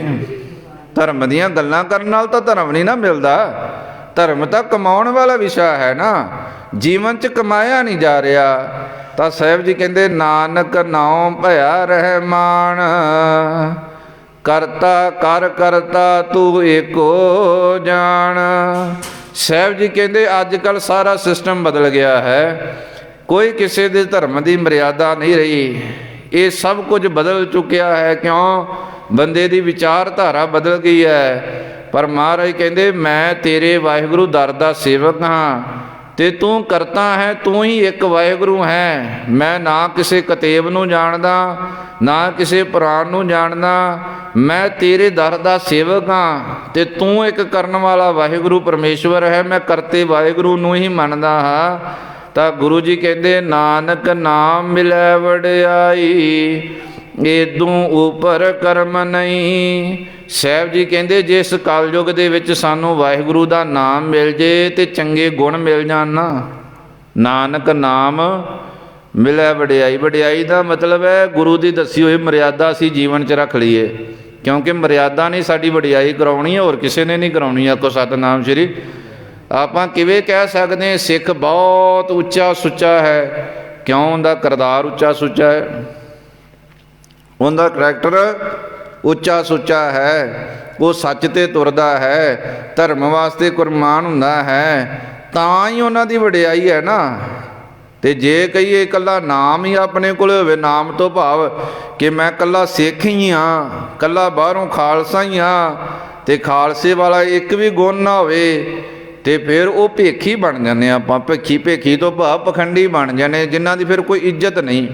ਮੈਂ ਕਈ ਵਾਰੀ ਕਹਿ ਚੁੱਕਿਆ, ਅਕਾਲ ਤਖਤ ਦਾ ਜਥੇਦਾਰ ਬੜੀ ਉੱਚੀ ਹਸਤੀ ਦਾ ਮਾਲਕ ਹੁੰਦਾ ਹੈ, ਪਰ ਅੱਜ ਕੱਲ੍ਹ ਉਸ ਜਥੇਦਾਰੀਆਂ ਨੂੰ ਅਸੀਂ ਰੋਲ ਕੇ ਰੱਖਿਆ ਹੋਇਆ। ਸਤਿਨਾਮ ਸ਼੍ਰੀ। ਕਿਉਂਕਿ ਕਿਰਦਾਰ ਨਹੀਂ ਨਾ ਰਿਹਾ ਸਿੱਖਾਂ ਕੋਲੇ। ਉਹ ਜਥੇਦਾਰ ਵਾਲਾ ਕਿਰਦਾਰ ਨਹੀਂ ਹੈਗਾ, ਸਿੱਖ ਵਾਲਾ ਕਿਰਦਾਰ ਨਹੀਂ ਹੈਗਾ, ਕਰੈਕਟਰ ਨਹੀਂ ਹੈਗਾ। ਤਾਂ ਮਹਾਰਾਜ ਕਹਿੰਦੇ ਨਾਨਕ ਨਾਮ ਮਿਲੈ ਵਡਿਆਈ। ਮਹਾਰਾਜ ਕਹਿੰਦੇ ਜੇ ਰੱਬ ਵੱਲੋਂ ਨਾਮ ਦੀ ਵਡਿਆਈ ਮਿਲ ਜਾਏ ਨਾ, ਇਹਦੋਂ ਉੱਪਰ ਕਰਮ ਨਹੀਂ, ਇਹਦੇ ਤੋਂ ਵੱਡੀ ਹੋਰ ਕੋਈ ਬਖਸ਼ਿਸ਼ ਨਹੀਂ, ਹੋਰ ਕੋਈ ਧਰਮ ਦਾ ਕਰਮ ਇਹਦੇ ਤੁਲ ਨਹੀਂ ਹੈ। ਜੇ ਨਾਮ ਜਪ ਰਹੇ ਆ, ਬਾਣੀ ਪੜ੍ਹ ਰਹੇ ਆ, ਗੁਰੂ ਸਾਹਿਬ ਜੀ ਰਹਿਤ ਮਰਿਆਦਾ ਰਖਾ ਰਹੇ ਹੋ, ਤੇ ਰੋਮ ਰੋਮ ਗੁਰੂ ਦਾ ਸ਼ੁਕਰ ਕਰਿਆ ਕਰੀਏ ਕਿ ਰੱਬਾ ਸ਼ੁਕਰ ਹੈ ਕਿ ਇਹੋ ਜਿਹੇ ਕਲਯੁਗ ਦੇ ਸਮੇਂ ਵਿੱਚ ਤੂੰ ਸਾਨੂੰ ਆਪਣੇ ਕੋਲ ਬਿਠਾ ਲਿਆ। ਇਹੋ ਜਿਹੇ ਕਲਯੁਗ ਦੇ ਸਮੇਂ ਵਿੱਚ ਤੂੰ ਆਪਣਾ ਨਾਮ ਜਪਾਉਣ ਲੱਗ ਪਿਆ। ਤਾਂ ਮਹਾਰਾਜ ਕਹਿੰਦੇ ਨਾਨਕ ਨਾਮ ਮਿਲੈ ਵਡਿਆਈ, ਇਹਦੋਂ ਉੱਪਰ ਕਰਮ ਨਹੀਂ। ਜੇ ਘਰ ਹੁੰਦੇ ਮੰਗਣ ਜਾਈਏ, ਫੇਰ ਉਲਾਮਾ ਮਿਲੈ ਤਹੀਂ। ਮਹਾਰਾਜ ਕਹਿੰਦੇ ਜਿੰਦੇ ਘਰ ਵਿੱਚ ਕੁਝ ਹੋਵੇ ਤੇ ਉਹ ਠੂਠਾ ਫੜ ਕੇ ਤੇ ਘਰ ਘਰ ਮੰਗਣ ਜਾਵੇ ਤੇ ਉਹਨੂੰ ਉਲਾਮੇ ਮਿਲਦੇ, ਉਹ ਭਲਿਆ ਚੰਗਾ ਭਲਾ ਤਾਂ ਤੇਰੇ ਘਰ ਸਮਾਨ ਹੈਗਾ, ਮੰਗਦਾ ਕਿਉਂ ਫਿਰਦਾ? ਆਖੋ ਸਤਿਨਾਮ ਸ਼੍ਰੀ। ਕਿਸੇ ਦੇ ਘਰ ਗੱਡੀ ਖੜੀ ਹੋਵੇ ਤੇ ਗਵਾਂਢੀਆਂ ਨੂੰ ਕਹੇ ਯਾਰ ਆਪਣੀ ਉਹ ਗੱਡੀ ਹੋਈ ਦੇ ਦੇ, ਤੇ ਉਹ ਕਹੇਗਾ ਤੇਰੇ ਘਰ ਖੜੀ ਹੈ, ਤੈਨੂੰ ਸ਼ਰਮ ਨਹੀਂ ਆਉਂਦੀ ਦੂਜਿਆਂ ਤੋਂ ਮੰਗਦੇ ਆ? ਆਪਣੇ ਘਰ ਮੋਟਰਸਾਈਕਲ ਖੜਿਆ ਆ ਤੇ ਆਪਾਂ ਕਹਾਂਗੇ ਯਾਰ ਮੋਟਰਸਾਈਕਲ ਦੇ ਦਿਓ, ਉਹ ਕਹਿੰਦੇ ਤੇਰੇ ਘਰ ਹੈਗਾ ਆ, ਦੂਜਿਆਂ ਤੋਂ ਕਿਉਂ ਮੰਗਦਾ? ਤੈਨੂੰ ਸ਼ਰਮ ਨਾਲ ਮਰ ਜਾਣਾ ਚਾਹੀਦਾ ਹੈ। ਤੇ ਕੋਈ ਕਿਸੇ ਰਾਜੇ ਦਾ ਪੁੱਤਰ ਹੋਵੇ, ਉਹਦੇ ਘਰ ਵਿੱਚ ਸਾਰਾ ਕੁਝ ਹੀ ਹੋਵੇ, ਤੇ ਉਹ ਭਿਖਾਰੀਆਂ ਤੋਂ ਮੰਗਦਾ ਰਹੇ, ਭਿਖਾਰੀਆਂ ਨੇ ਲਾਹਣਤਾਂ ਪਾਉਣੀਆਂ, ਜਾਂ ਫਿੱਟ ਲਾਹਣਤ, ਰਾਜੇ ਦੇ ਘਰ ਜੰਮਦਾ ਹੀ ਨਾ ਤੇ ਚੰਗਾ ਰਹਿੰਦਾ, ਸਭ ਭਿਖਾਰੀਆਂ ਘਰ ਜੰਮ ਪੈਂਦਾ ਤੇ ਭੀਖ ਮੰਗੀ ਜਾਂਦਾ, ਤੈਨੂੰ ਕੋਈ ਉਲਾਮਾ ਤਾਂ ਨਾ ਦਿੰਦਾ। ਰਾਜੇ ਘਰ ਜੰਮ ਕੇ ਜੇ ਭੀਖ ਹੀ ਮੰਗਣੀ ਸੀ ਤੇ ਫਿਰ ਮਹਾਰਾਜ ਕਹਿੰਦੇ ਹਰੇਕ ਦੁਨੀਆ ਦੇ ਜੀਵ ਨੂੰ ਉਲਾਮੇ ਦਿੰਦੇ ਆ। ਜੇ ਘਰ ਹੁੰਦੇ ਮੰਗਣ ਜਾਈਏ ਫੇਰ ਉਲਾਮਾ ਮਿਲੈ ਤਹੀ। ਜਿਹੜਾ ਘਰ ਵਿੱਚ ਸਭ ਕੁਝ ਹੁੰਦੇ ਆ, ਕਿਤੋਂ ਬਾਹਰ ਮੰਗਣ ਜਾਏ ਉਹਨੂੰ ਉਲਾਮਾ ਮਿਲਦਾ ਹੈ। ਤੇ ਮਹਾਰਾਜ ਕਹਿੰਦੇ ਘਰ ਸਭ ਕਿਛ ਘਰ ਮੈਂ ਬਾਹਰ ਨਾਹੀ, ਬਾਹਰ ਟੋਲੇ ਸੋ ਭਰਮ ਭੁਲਾਈ। ਹੁਣ ਘਰ ਦਾ ਮਤਲਬ ਕੀ ਹੈ? ਸਾਡੇ ਸਰੀਰ 'ਚ ਰੱਬ ਨੇ ਸਾਰਾ ਕੁਝ ਹੀ ਪਾਇਆ ਹੈ, ਨੌ ਨਿਧ ਅੰਮ੍ਰਿਤ ਪ੍ਰਭ ਕਾ ਨਾਮ। ਤੇ ਅਸੀਂ ਲੱਭਦੇ ਕਿੱਥੋਂ ਫਿਰਦੇ ਹਾਂ? ਬਾਹਰੋਂ। ਮੈਨੂੰ ਕੋਈ ਬਾਹਰੋਂ ਰੂਪ ਸੁਖੀ ਕਰ ਦੇਗਾ, ਪੈਸਾ ਸੁਖੀ ਕਰ ਦੇਗਾ, ਬਾਹਰੋਂ ਮੇਰਾ ਮਿੱਤਰ ਮੈਨੂੰ ਸੁਖੀ ਕਰ ਦੇਗਾ, ਬਾਹਰੋਂ ਹਮੇਸ਼ਾ ਉਲਾਮਾ ਰਹਿੰਦਾ ਬੰਦੇ ਦੇ ਅੰਦਰ। ਮਾਂ ਉਲਾਮੇ ਦਿੰਦੀ ਰਹਿੰਦੀ ਹੈ, ਵੇ ਪੁੱਤਾ ਪਹਿਲਾਂ ਤੇਰੇ ਪਿਓ ਤੋਂ ਨਹੀਂ ਮੈਨੂੰ ਸੁੱਖ ਮਿਲਿਆ, ਹੁਣ ਤੇਰੇ ਤੋਂ ਨਹੀਂ ਮੈਨੂੰ ਸੁੱਖ ਮਿਲਣਾ, ਤੁਹਾਡੇ ਤੋਂ ਮੈਨੂੰ ਕੋਈ ਉਮੀਦ ਨਹੀਂ, ਮੈਨੂੰ ਤੁਹਾਡੇ ਤੋਂ ਸੁੱਖ ਨਹੀਂ ਮਿਲ ਸਕਦਾ। ਤੇ ਮੈਂ ਇਹੋ ਜਿਹੀ ਮਾਂ ਨੂੰ ਕਹਿਣਾ ਚਾਹੁੰਦਾ, ਮਾਂ ਤੂੰ ਉਮੀਦ ਗਲਤ ਥਾਂ ਤੇ ਰੱਖੀ ਹੈ, ਤੇਰੇ ਜੀਵਨ 'ਚੋਂ ਉਲਾਮੇ ਨਹੀਂ ਜਾਣੇ, ਕਿਉਂਕਿ ਤੇਰੇ ਜੀਵਨ 'ਚ ਹੀ ਸੁੱਖ ਸੀਗਾ, ਤੂੰ ਉਹ ਮਾਣ ਹੀ ਨਹੀਂ ਰਹੀ। ਆਖੋ ਸਤਿਨਾਮ ਸ਼੍ਰੀ। ਹਰੇਕ ਬੰਦਾ ਦੂਜੇ ਨੂੰ ਉਲਾਮੇ ਦੇਈ ਜਾਂਦਾ ਕਿ ਇਹਦੇ ਤੋਂ ਸੁੱਖ ਮਿਲਿਆ ਨਹੀਂ, ਇਹਦੇ ਤੋਂ ਸੁੱਖ ਨਹੀਂ ਮਿਲਿਆ। ਉਹ ਮਹਾਰਾਜ ਕਹਿੰਦੇ ਭਲਿਆ ਤੇਰੇ ਅੰਦਰ ਸੁੱਖ ਹੈ, ਤੂੰ ਦੂਜਿਆਂ ਨੂੰ ਉਲਾਮੇ ਕਿਉਂ ਦੇਣਾ? ਤੇਰੇ ਘਰ ਸਭ ਕੁਝ ਹੈ, ਨਾਮ ਹੈ, ਰਸ ਹੈ, ਖੁਦ ਖੁਦਾ ਤੇਰੇ ਅੰਦਰ ਹੈ, ਵਾਹਿਗੁਰੂ ਤੇਰੇ ਅੰਦਰ ਹੈ, ਸਭ ਕੁਝ ਹੀ ਤੇਰੇ ਕੋਲ ਹੈ, ਪਰ ਤੂੰ ਬਾਹਰ ਭਟਕਦਾ ਫਿਰਦਾ ਹੈ। ਸਭ ਕਿਛ ਘਰ ਮੈਂ ਬਾਹਰ ਨਾਹੀ, ਬਾਹਰ ਟੋਲੇ ਸੋ ਭਰਮ ਭੁਲਾਈ। ਜਿਹੜਾ ਬਾਹਰੋਂ ਲੱਭਦਾ ਹੈ ਨਾ ਸੁੱਖ, ਮਹਾਰਾਜ ਕਹਿੰਦੇ ਉਹ ਉਲਾਮੇ ਮਿਲਣੇ, ਉਹ ਭਰਮ ਵਿੱਚ ਹੈ। ਤੇ ਗੁਰੂ ਗ੍ਰੰਥ ਸਾਹਿਬ ਮਹਾਰਾਜ ਕੋਲੇ ਸਭ ਕੁਝ ਹੀ ਹੈ। ਤੇ ਜਿਹੜਾ ਸਿੱਖ ਗੁਰੂ ਗ੍ਰੰਥ ਸਾਹਿਬ ਪਿਤਾ ਜੀ ਦਾ ਦਰ ਛੱਡ ਕੇ ਹੋਰਾਂ ਦਰਾਂ ਤੇ ਤੁਰਿਆ ਫਿਰਦਾ ਹੈ, ਮਹਾਰਾਜ ਕਹਿੰਦੇ ਫਿੱਟ ਲਾਣ ਤਾਂ ਚੱਪਣੀ 'ਚ ਨੱਕ ਡੋਬੋ ਤੇ ਮਰ ਜਾਓ। ਆਖੋ ਸਤਿਨਾਮ ਸ਼੍ਰੀ। ਜੇ ਤੁਹਾਨੂੰ ਪ੍ਰਤੱਖ ਗੁਰੂ ਦੇ ਹੁੰਦਿਆਂ ਕੁਝ ਨਹੀਂ ਮਿਲਿਆ ਤੇ ਕਬਰ ਨੇ ਵੀ ਕੁਝ ਨਹੀਂ ਦੇਣਾ, ਪੱਥਰਾਂ ਨੇ ਵੀ ਕੁਝ ਨਹੀਂ ਦੇਣਾ, ਕਿਸੇ ਨੇ ਵੀ ਕੁਝ ਨਹੀਂ ਦੇਣਾ ਜੇ ਗੁਰੂ ਗ੍ਰੰਥ ਸਾਹਿਬ ਕੋਲੋਂ ਕੁਝ ਨਾ ਮਿਲਿਆ। ਜਿਹਨੂੰ ਇੱਥੋਂ ਝੋਲੀ ਨਾ ਭਰੀ ਹੁੰਦੀ, ਕਿਤੋਂ ਝੋਲੀ ਨਹੀਂ ਜੇ ਭਰਨੀ, ਇਹ ਹਮੇਸ਼ਾ ਯਾਦ ਰੱਖ ਲੈਣਾ। ਤਾਂ ਸਤਿਗੁਰੂ ਜੀ ਨੇ ਕਲਯੁੱਗ ਦੇ ਲੱਛਣ ਵਿਚਾਰੇ ਕਿ ਕਲਯੁੱਗ ਕੀ ਹੈ, ਕਿ ਕਲਯੁੱਗ ਕੋਈ ਬਾਹਰੋਂ ਨਹੀਂ ਕਿ ਬਾਹਰੋਂ ਹਵਾ ਬਦਲ ਗਈ ਹੈ, ਬਾਹਰੋਂ ਕੋਈ ਮੌਸਮ ਬਦਲ ਗਿਆ ਹੈ, ਬਾਹਰੋਂ ਕੋਈ ਸੂਰਜ ਚੰਦ ਤਾਰੇ ਬਦਲ ਗਏ ਨੇ, ਆਕਾਸ਼ ਬਦਲ ਗਿਆ ਹੈ। ਮਹਾਰਾਜ ਕਹਿੰਦੇ ਸੋਈ ਚੰਦ ਚੜੇ ਸੇ ਤਾਰੇ, ਸੋਈ ਦਿਨਿਆਰ ਤਪਤ ਰਹਿ। ਉਦੋਂ ਵੀ ਸੂਰਜ ਇਹੋ ਜਿਹਾ ਸੀ ਸਤਯੁੱਗ 'ਚ, ਤੇ ਹੁਣ ਵੀ ਉਹੀ ਹੈ। ਧਰਤੀ ਉਦੋਂ ਵੀ ਇਹੀ ਸੀ, ਹੁਣ ਵੀ ਉਹੀ ਹੈ। ਬਦਲਿਆ ਕੀ ਹੈ? ਬੰਦੇ ਦਾ ਸੁਭਾਅ ਬਦਲਿਆ। ਆਖੋ ਸਤਿਨਾਮ ਸ਼੍ਰੀ। ਤੇ ਇੱਕ ਦਾ ਨਹੀਂ ਬਦਲਿਆ, ਬਹੁਤਿਆਂ ਦਾ ਬਦਲ ਗਿਆ। 99 ਦੇ ਅੱਗੇ ਬਿੰਦੀ ਲਾਓ, ਫਿਰ 99 ਲਾ ਕੇ ਫਿਰ ਬਿੰਦੀ ਲਾਓ, ਫਿਰ 99 ਲਿਖੋਗੇ ਨਾ, ਇੰਨੇ % ਲੋਕਾਂ ਦਾ ਸੁਭਾਅ ਚੇਂਜ ਹੋ ਗਿਆ, ਕਲਯੁਗ ਵਾਲਾ ਹੋ ਗਿਆ। ਆਖੋ ਸਤਿਨਾਮ ਸ਼੍ਰੀ। ਕਲਯੁਗ ਵਾਲਾ ਸੁਭਾਅ ਹੋ ਗਿਆ ਕਿ ਮਾੜਾ ਸੋਚਣਾ, ਮਾੜੇ ਕੰਮਾਂ 'ਚ ਰਹਿਣਾ, ਲੋਕਾਂ ਨੂੰ ਲੁੱਟਣਾ, ਚਲਾਕੀਆਂ ਕਰਨੀਆਂ, ਮਾਂ ਨਾਲ ਚਲਾਕੀਆਂ, ਪਿਓ ਨਾਲ ਚਲਾਕੀਆਂ, ਭੈਣਾਂ ਨਾਲ ਚਲਾਕੀਆਂ, ਭਰਾਵਾਂ ਨਾਲ ਚਲਾਕੀਆਂ, ਹਰੇਕ ਨਾਲ ਚਲਾਕੀਆਂ ਹੀ ਕਰਦਾ ਬੰਦਾ, ਹਰੇਕ ਨੂੰ ਲੁੱਟਣ ਨੂੰ ਹੀ ਫਿਰਦਾ। ਇਹਨੂੰ ਕਹਿੰਦੇ ਕਲਯੁਗੀ ਜੀਵ। ਤੇ ਸਤਜੁਗੀ ਜੀਵ ਕਿਹਨੂੰ ਕਹਿੰਦੇ ਆ? ਜਿੰਦੇ 'ਚ ਪ੍ਰੇਮ ਹੈ, ਦਇਆ ਹੈ, ਸ਼ੁਭ ਗੁਣ ਨੇ, ਸੇਵਾ ਹੈ, ਸਿਮਰਨ ਹੈ, ਭਲਾ ਵਾਲੀ ਬਿਰਤੀ ਹੈ, ਜਿਹਨੂੰ ਮਹਾਰਾਜ ਕਹਿੰਦੇ ਨਾਨਕ ਨਾਮ ਚੜ੍ਹਦੀ ਕਲਾ ਤੇਰੇ ਭਾਣੇ ਸਰਬੱਤ ਦਾ ਭਲਾ। ਤਾਂ ਇਹ ਮਹਾਰਾਜ ਜੀ ਨੇ ਕਲਯੁਗ ਦੀ ਵਿਆਖਿਆ ਕੀਤੀ ਹੈ। ਪਰ ਜਨਮ ਸਾਖੀ ਦੇ ਵਿੱਚ ਹੋਰ ਵੀ ਕੁਝ ਲਿਖਿਆ ਹੈ, ਉਹ ਵੀ ਆਪ ਜੀ ਨਾਲ ਸਾਂਝ ਪਾਵਾਂਗਾ ਕਿ ਉਹ ਕਿਉਂ ਲਿਖਿਆ, ਕਿਸ ਭਾਵ ਵਿੱਚ ਲਿਖਿਆ, ਕਿਸ ਤਰੀਕੇ ਨਾਲ ਲਿਖਿਆ ਹੈ। ਉਹ ਆਪਾਂ ਨੂੰ ਹੋ ਸਕਦਾ ਕੱਲ੍ਹ ਦੇ ਦੀਵਾਨ ਵਿੱਚ ਵਿਚਾਰੀਏ। ਤਾਂ ਇੰਨੀ ਹੀ ਸੇਵਾ ਪ੍ਰਵਾਨ ਕਰਨੀ। ਮਹਾਰਾਜ ਜੀ ਨੇ ਅੱਜ ਕਲਯੁਗ ਦੀ ਵਿਆਖਿਆ ਕਰਕੇ ਸਾਨੂੰ ਸਮਝਾਇਆ ਕਿ ਭਲਿਓ ਕਲਯੁਗ ਕੋਈ ਬਾਹਰੋਂ ਫਿਜ਼ੀਕਲ ਤੌਰ 'ਤੇ ਕੋਈ ਦੇਸ਼ ਵਿੱਚ ਨਹੀਂ ਰਹਿੰਦਾ ਕਿ ਜਿੱਥੋਂ ਦਾ ਹੁਕਮ ਵਰਤਦਾ ਹੋਵੇ। ਕਲਯੁਗ ਹਰੇਕ ਬੰਦੇ ਦੇ ਅੰਦਰ ਹੈ ਕਿ ਮਨ ਦਾ ਮਾੜਾ ਸੁਭਾਅ, ਮਾੜੀ ਸੋਚ, ਉਹਦੇ ਨਾਲ ਪਿਆਰ ਪਾ ਲੈਣਾ, ਇਹੀ ਕਲਯੁਗ ਦੀ ਨਿਸ਼ਾਨੀ ਹੈ। ਜੇ ਕਲਯੁਗ ਤੋਂ ਬਚਣਾ ਤਾਂ ਆਪਣੇ ਮਾੜੇ ਫੁਰਨਿਆਂ ਤੋਂ ਬਚੋ, ਮਾੜਾ ਵੇਖਣ ਤੋਂ ਬਚੋ, ਮਾੜਾ ਸੋਚਣ ਤੋਂ ਬਚੋ, ਗਲਤ ਥਾਟ ਆਪਣੇ ਜੀਵਨ ਵਿੱਚ ਨਾ ਲਿਆਓ, ਗਲਤ ਕੰਮ ਨਾ ਜੀਵਨ 'ਚ ਕਰੋ। ਇਹੀ ਮਾਇਆ ਹੈ, ਇਹੀ ਕਲਯੁਗ ਹੈ। ਤੇ ਰੱਬ ਨੂੰ ਮਿਲਣ ਦੀ ਨਿਸ਼ਾਨੀ ਕੀ ਹੈ? ਨਾਮ ਜਪੋ, ਬਾਣੀ ਪੜ੍ਹੋ, ਨਾਮ ਨਾਲ ਪਿਆਰ ਪਾਓ, ਸੇਵਾ ਕਰੋ, ਸਿਮਰਨ ਕਰੋ, ਦਇਆ ਕਰੋ, ਸੰਤੋਖ ਰੱਖੋ, ਉੱਚਾ ਸੁੱਚਾ ਕਿਰਦਾਰ ਬਣਾਓ। ਇਹ ਰੱਬ ਨੂੰ ਮਿਲਣ ਦੀਆਂ ਨਿਸ਼ਾਨੀਆਂ ਨੇ। ਰੱਬ ਨੇ ਸਾਡੇ ਜੀਵਨ 'ਚੋਂ ਪ੍ਰਗਟ ਹੋਣਾ ਹੈ। ਕਲਯੁਗ ਵੀ ਮੇਰੇ 'ਚੋਂ ਹੀ ਪੈਦਾ ਹੋਏਗਾ ਤੇ ਸਤਯੁਗ ਵੀ ਮੇਰੇ 'ਚੋਂ ਹੀ ਪੈਦਾ ਹੋਏਗਾ, ਪਰ ਉਹ ਗੁਰੂ ਦੀ ਕਿਰਪਾ ਨਾਲ ਹੁੰਦਾ ਹੈ। ਜਿਵੇਂ ਬੰਦਾ ਵਿਗੜਦਾ ਵੀ ਬਾਹਰੋਂ ਹੈ ਤੇ ਸੁਧਰਦਾ ਵੀ ਬਾਹਰੋਂ ਹੈ, ਪਰ ਉਹਦੇ ਵਿੱਚ ਵਿਗੜਨ ਦੇ ਹਾਲਾਤ ਅੰਦਰ ਹੀ ਪੈਦਾ ਹੁੰਦੇ ਨੇ, ਕਿਉਂਕਿ ਉਹ ਵਿਗੜਨਾ ਚਾਹੁੰਦਾ ਸੀ ਤੇ ਤਾਂ ਵਿਗੜਿਆ ਨਾ। ਵੇਖੋ, ਬੰਦਾ ਜੇ ਵਿਗੜਨਾ ਚਾਹੁੰਦਾ ਹੈ ਤੇ ਵਿਗੜਦਾ, ਉੱਦਾਂ ਨਹੀਂ ਵਿਗੜਦਾ। ਕਿਉਂ? ਕਿਉਂਕਿ ਉਹਦੇ 'ਚ ਚਾਹਤ ਸੀ ਮਾੜੇ ਕੰਮ ਕਰਾਂ, ਉਹ ਕਿਸੇ ਕਾਰਨ ਕਰਕੇ ਚਾਹਤ ਦੱਬੀ ਰਹਿੰਦੀ ਹੈ। ਜਦੋਂ ਬਾਹਰੋਂ ਸੁਸਾਇਟੀ ਮਿਲਦੀ ਹੈ, ਕੋਈ ਨਸ਼ੇੜੀ ਬੰਦਿਆਂ ਦੀ, ਕੋਈ ਵਿਭਚਾਰੀ ਬੰਦਿਆਂ ਦੀ, ਕੋਈ ਬਾਹਰੋਂ ਵੀਡੀਓ ਵੇਖਦਾ, ਬਾਹਰੋਂ ਇੱਦਾਂ ਦੀਆਂ ਚੀਜ਼ਾਂ ਵੇਖਦਾ, ਫਿਰ ਬੰਦਾ ਉਹੋ ਜਿਹਾ ਹੋ ਜਾਂਦਾ ਹੈ ਤਾਂ ਸੀ ਨਾ ਪੁਰਾਣਾ ਅੰਦਰ, ਪਰ ਬਾਹਰੋਂ ਸੁਸਾਇਟੀ ਉਹੋ ਜਿਹੀ ਮਿਲੀ ਤੇ ਉਹੋ ਜਿਹਾ ਹੋ ਗਿਆ। ਇਸੇ ਤਰ੍ਹਾਂ ਸਾਡੇ 'ਚ ਚੰਗੇ ਬਣਨ ਦੀ ਵੀ ਬਿਰਤੀ ਹੁੰਦੀ ਹੈ। ਜੇ ਅਸੀਂ ਸੁਧਰਨਾ ਚਾਹਾਂਗੇ ਤਾਂ ਹੀ ਸੁਧਰ ਸਕਾਂਗੇ, ਪਰ ਆਪਣੇ ਆਪ ਨਹੀਂ ਸੁਧਰਾਂਗੇ, ਗੁਰੂ ਸੁਧਾਰੇਗਾ। ਕਿਉਂ? ਗੁਰੂ ਦੀ ਸੰਗਤ 'ਚ ਆਵਾਂਗੇ, ਰੋਜ਼ ਬਾਣੀ ਪੜਾਂਗੇ, ਰੋਜ਼ ਸਿਮਰਨ ਕਰਾਂਗੇ, ਰੋਜ਼ ਸੰਗਤ ਵਿੱਚ ਕਥਾ ਸੁਣਾਂਗੇ, ਕੀਰਤਨ ਸੁਣਾਂਗੇ, ਫਿਰ ਰੰਗ ਲੱਗਦਿਆਂ ਲੱਗ ਜਾਂਦਾ ਹੈ। ਤਾਂ ਅਸੀਂ ਗੁਰੂ ਵਾਲੇ ਬਣ ਕੇ ਨਾਮ ਜਪਣਾ ਹੈ, ਬਾਣੀ ਪੜ੍ਹਨੀ ਹੈ, ਕਲਯੁਗ ਤੋਂ ਬਚਦੇ ਰਹਿਣਾ ਹੈ। ਕਲਯੁਗ ਫਿਰ ਮੈਂ ਕਹਿ ਦੇਵਾਂ ਕੀ ਹੈ? ਸਾਡੇ ਅੰਦਰ ਜਿਹੜੇ ਗਲਤ ਥਾਟ ਚੱਲਦੇ ਆ, ਇਹੀ ਕਲਯੁਗ ਹੈ। ਇਹਨਾਂ ਦੇ ਪਿੱਛੇ ਨਹੀਂ ਲੱਗਣਾ, ਗੁਰੂ ਦੀ ਮੱਤ ਦੇ ਪਿੱਛੇ ਲੱਗਣਾ ਹੈ, ਗੁਰਬਾਣੀ ਦੇ ਨਾਲ ਜੁੜਨਾ ਹੈ, ਤਾਂ ਹੀ ਜੀਵਨ ਦਾ ਭਲਾ ਹੁੰਦਾ ਹੈ। ਸੋ ਇੰਨੀ ਹੀ ਸੇਵਾ ਪ੍ਰਵਾਨ ਕਰਨੀ। ਇੱਕ ਨਹੀਂ ਅਨੇਕਾਂ ਭੁੱਲਾਂ ਹੋ ਜਾਂਦੀਆਂ, ਹੋਈਆਂ ਭੁੱਲਾਂ ਦੀ ਖਿਮਾ। ਵਾਹਿਗੁਰੂ ਜੀ ਕਾ ਖਾਲਸਾ, ਵਾਹਿਗੁਰੂ ਜੀ ਕੀ ਫਤਿਹ।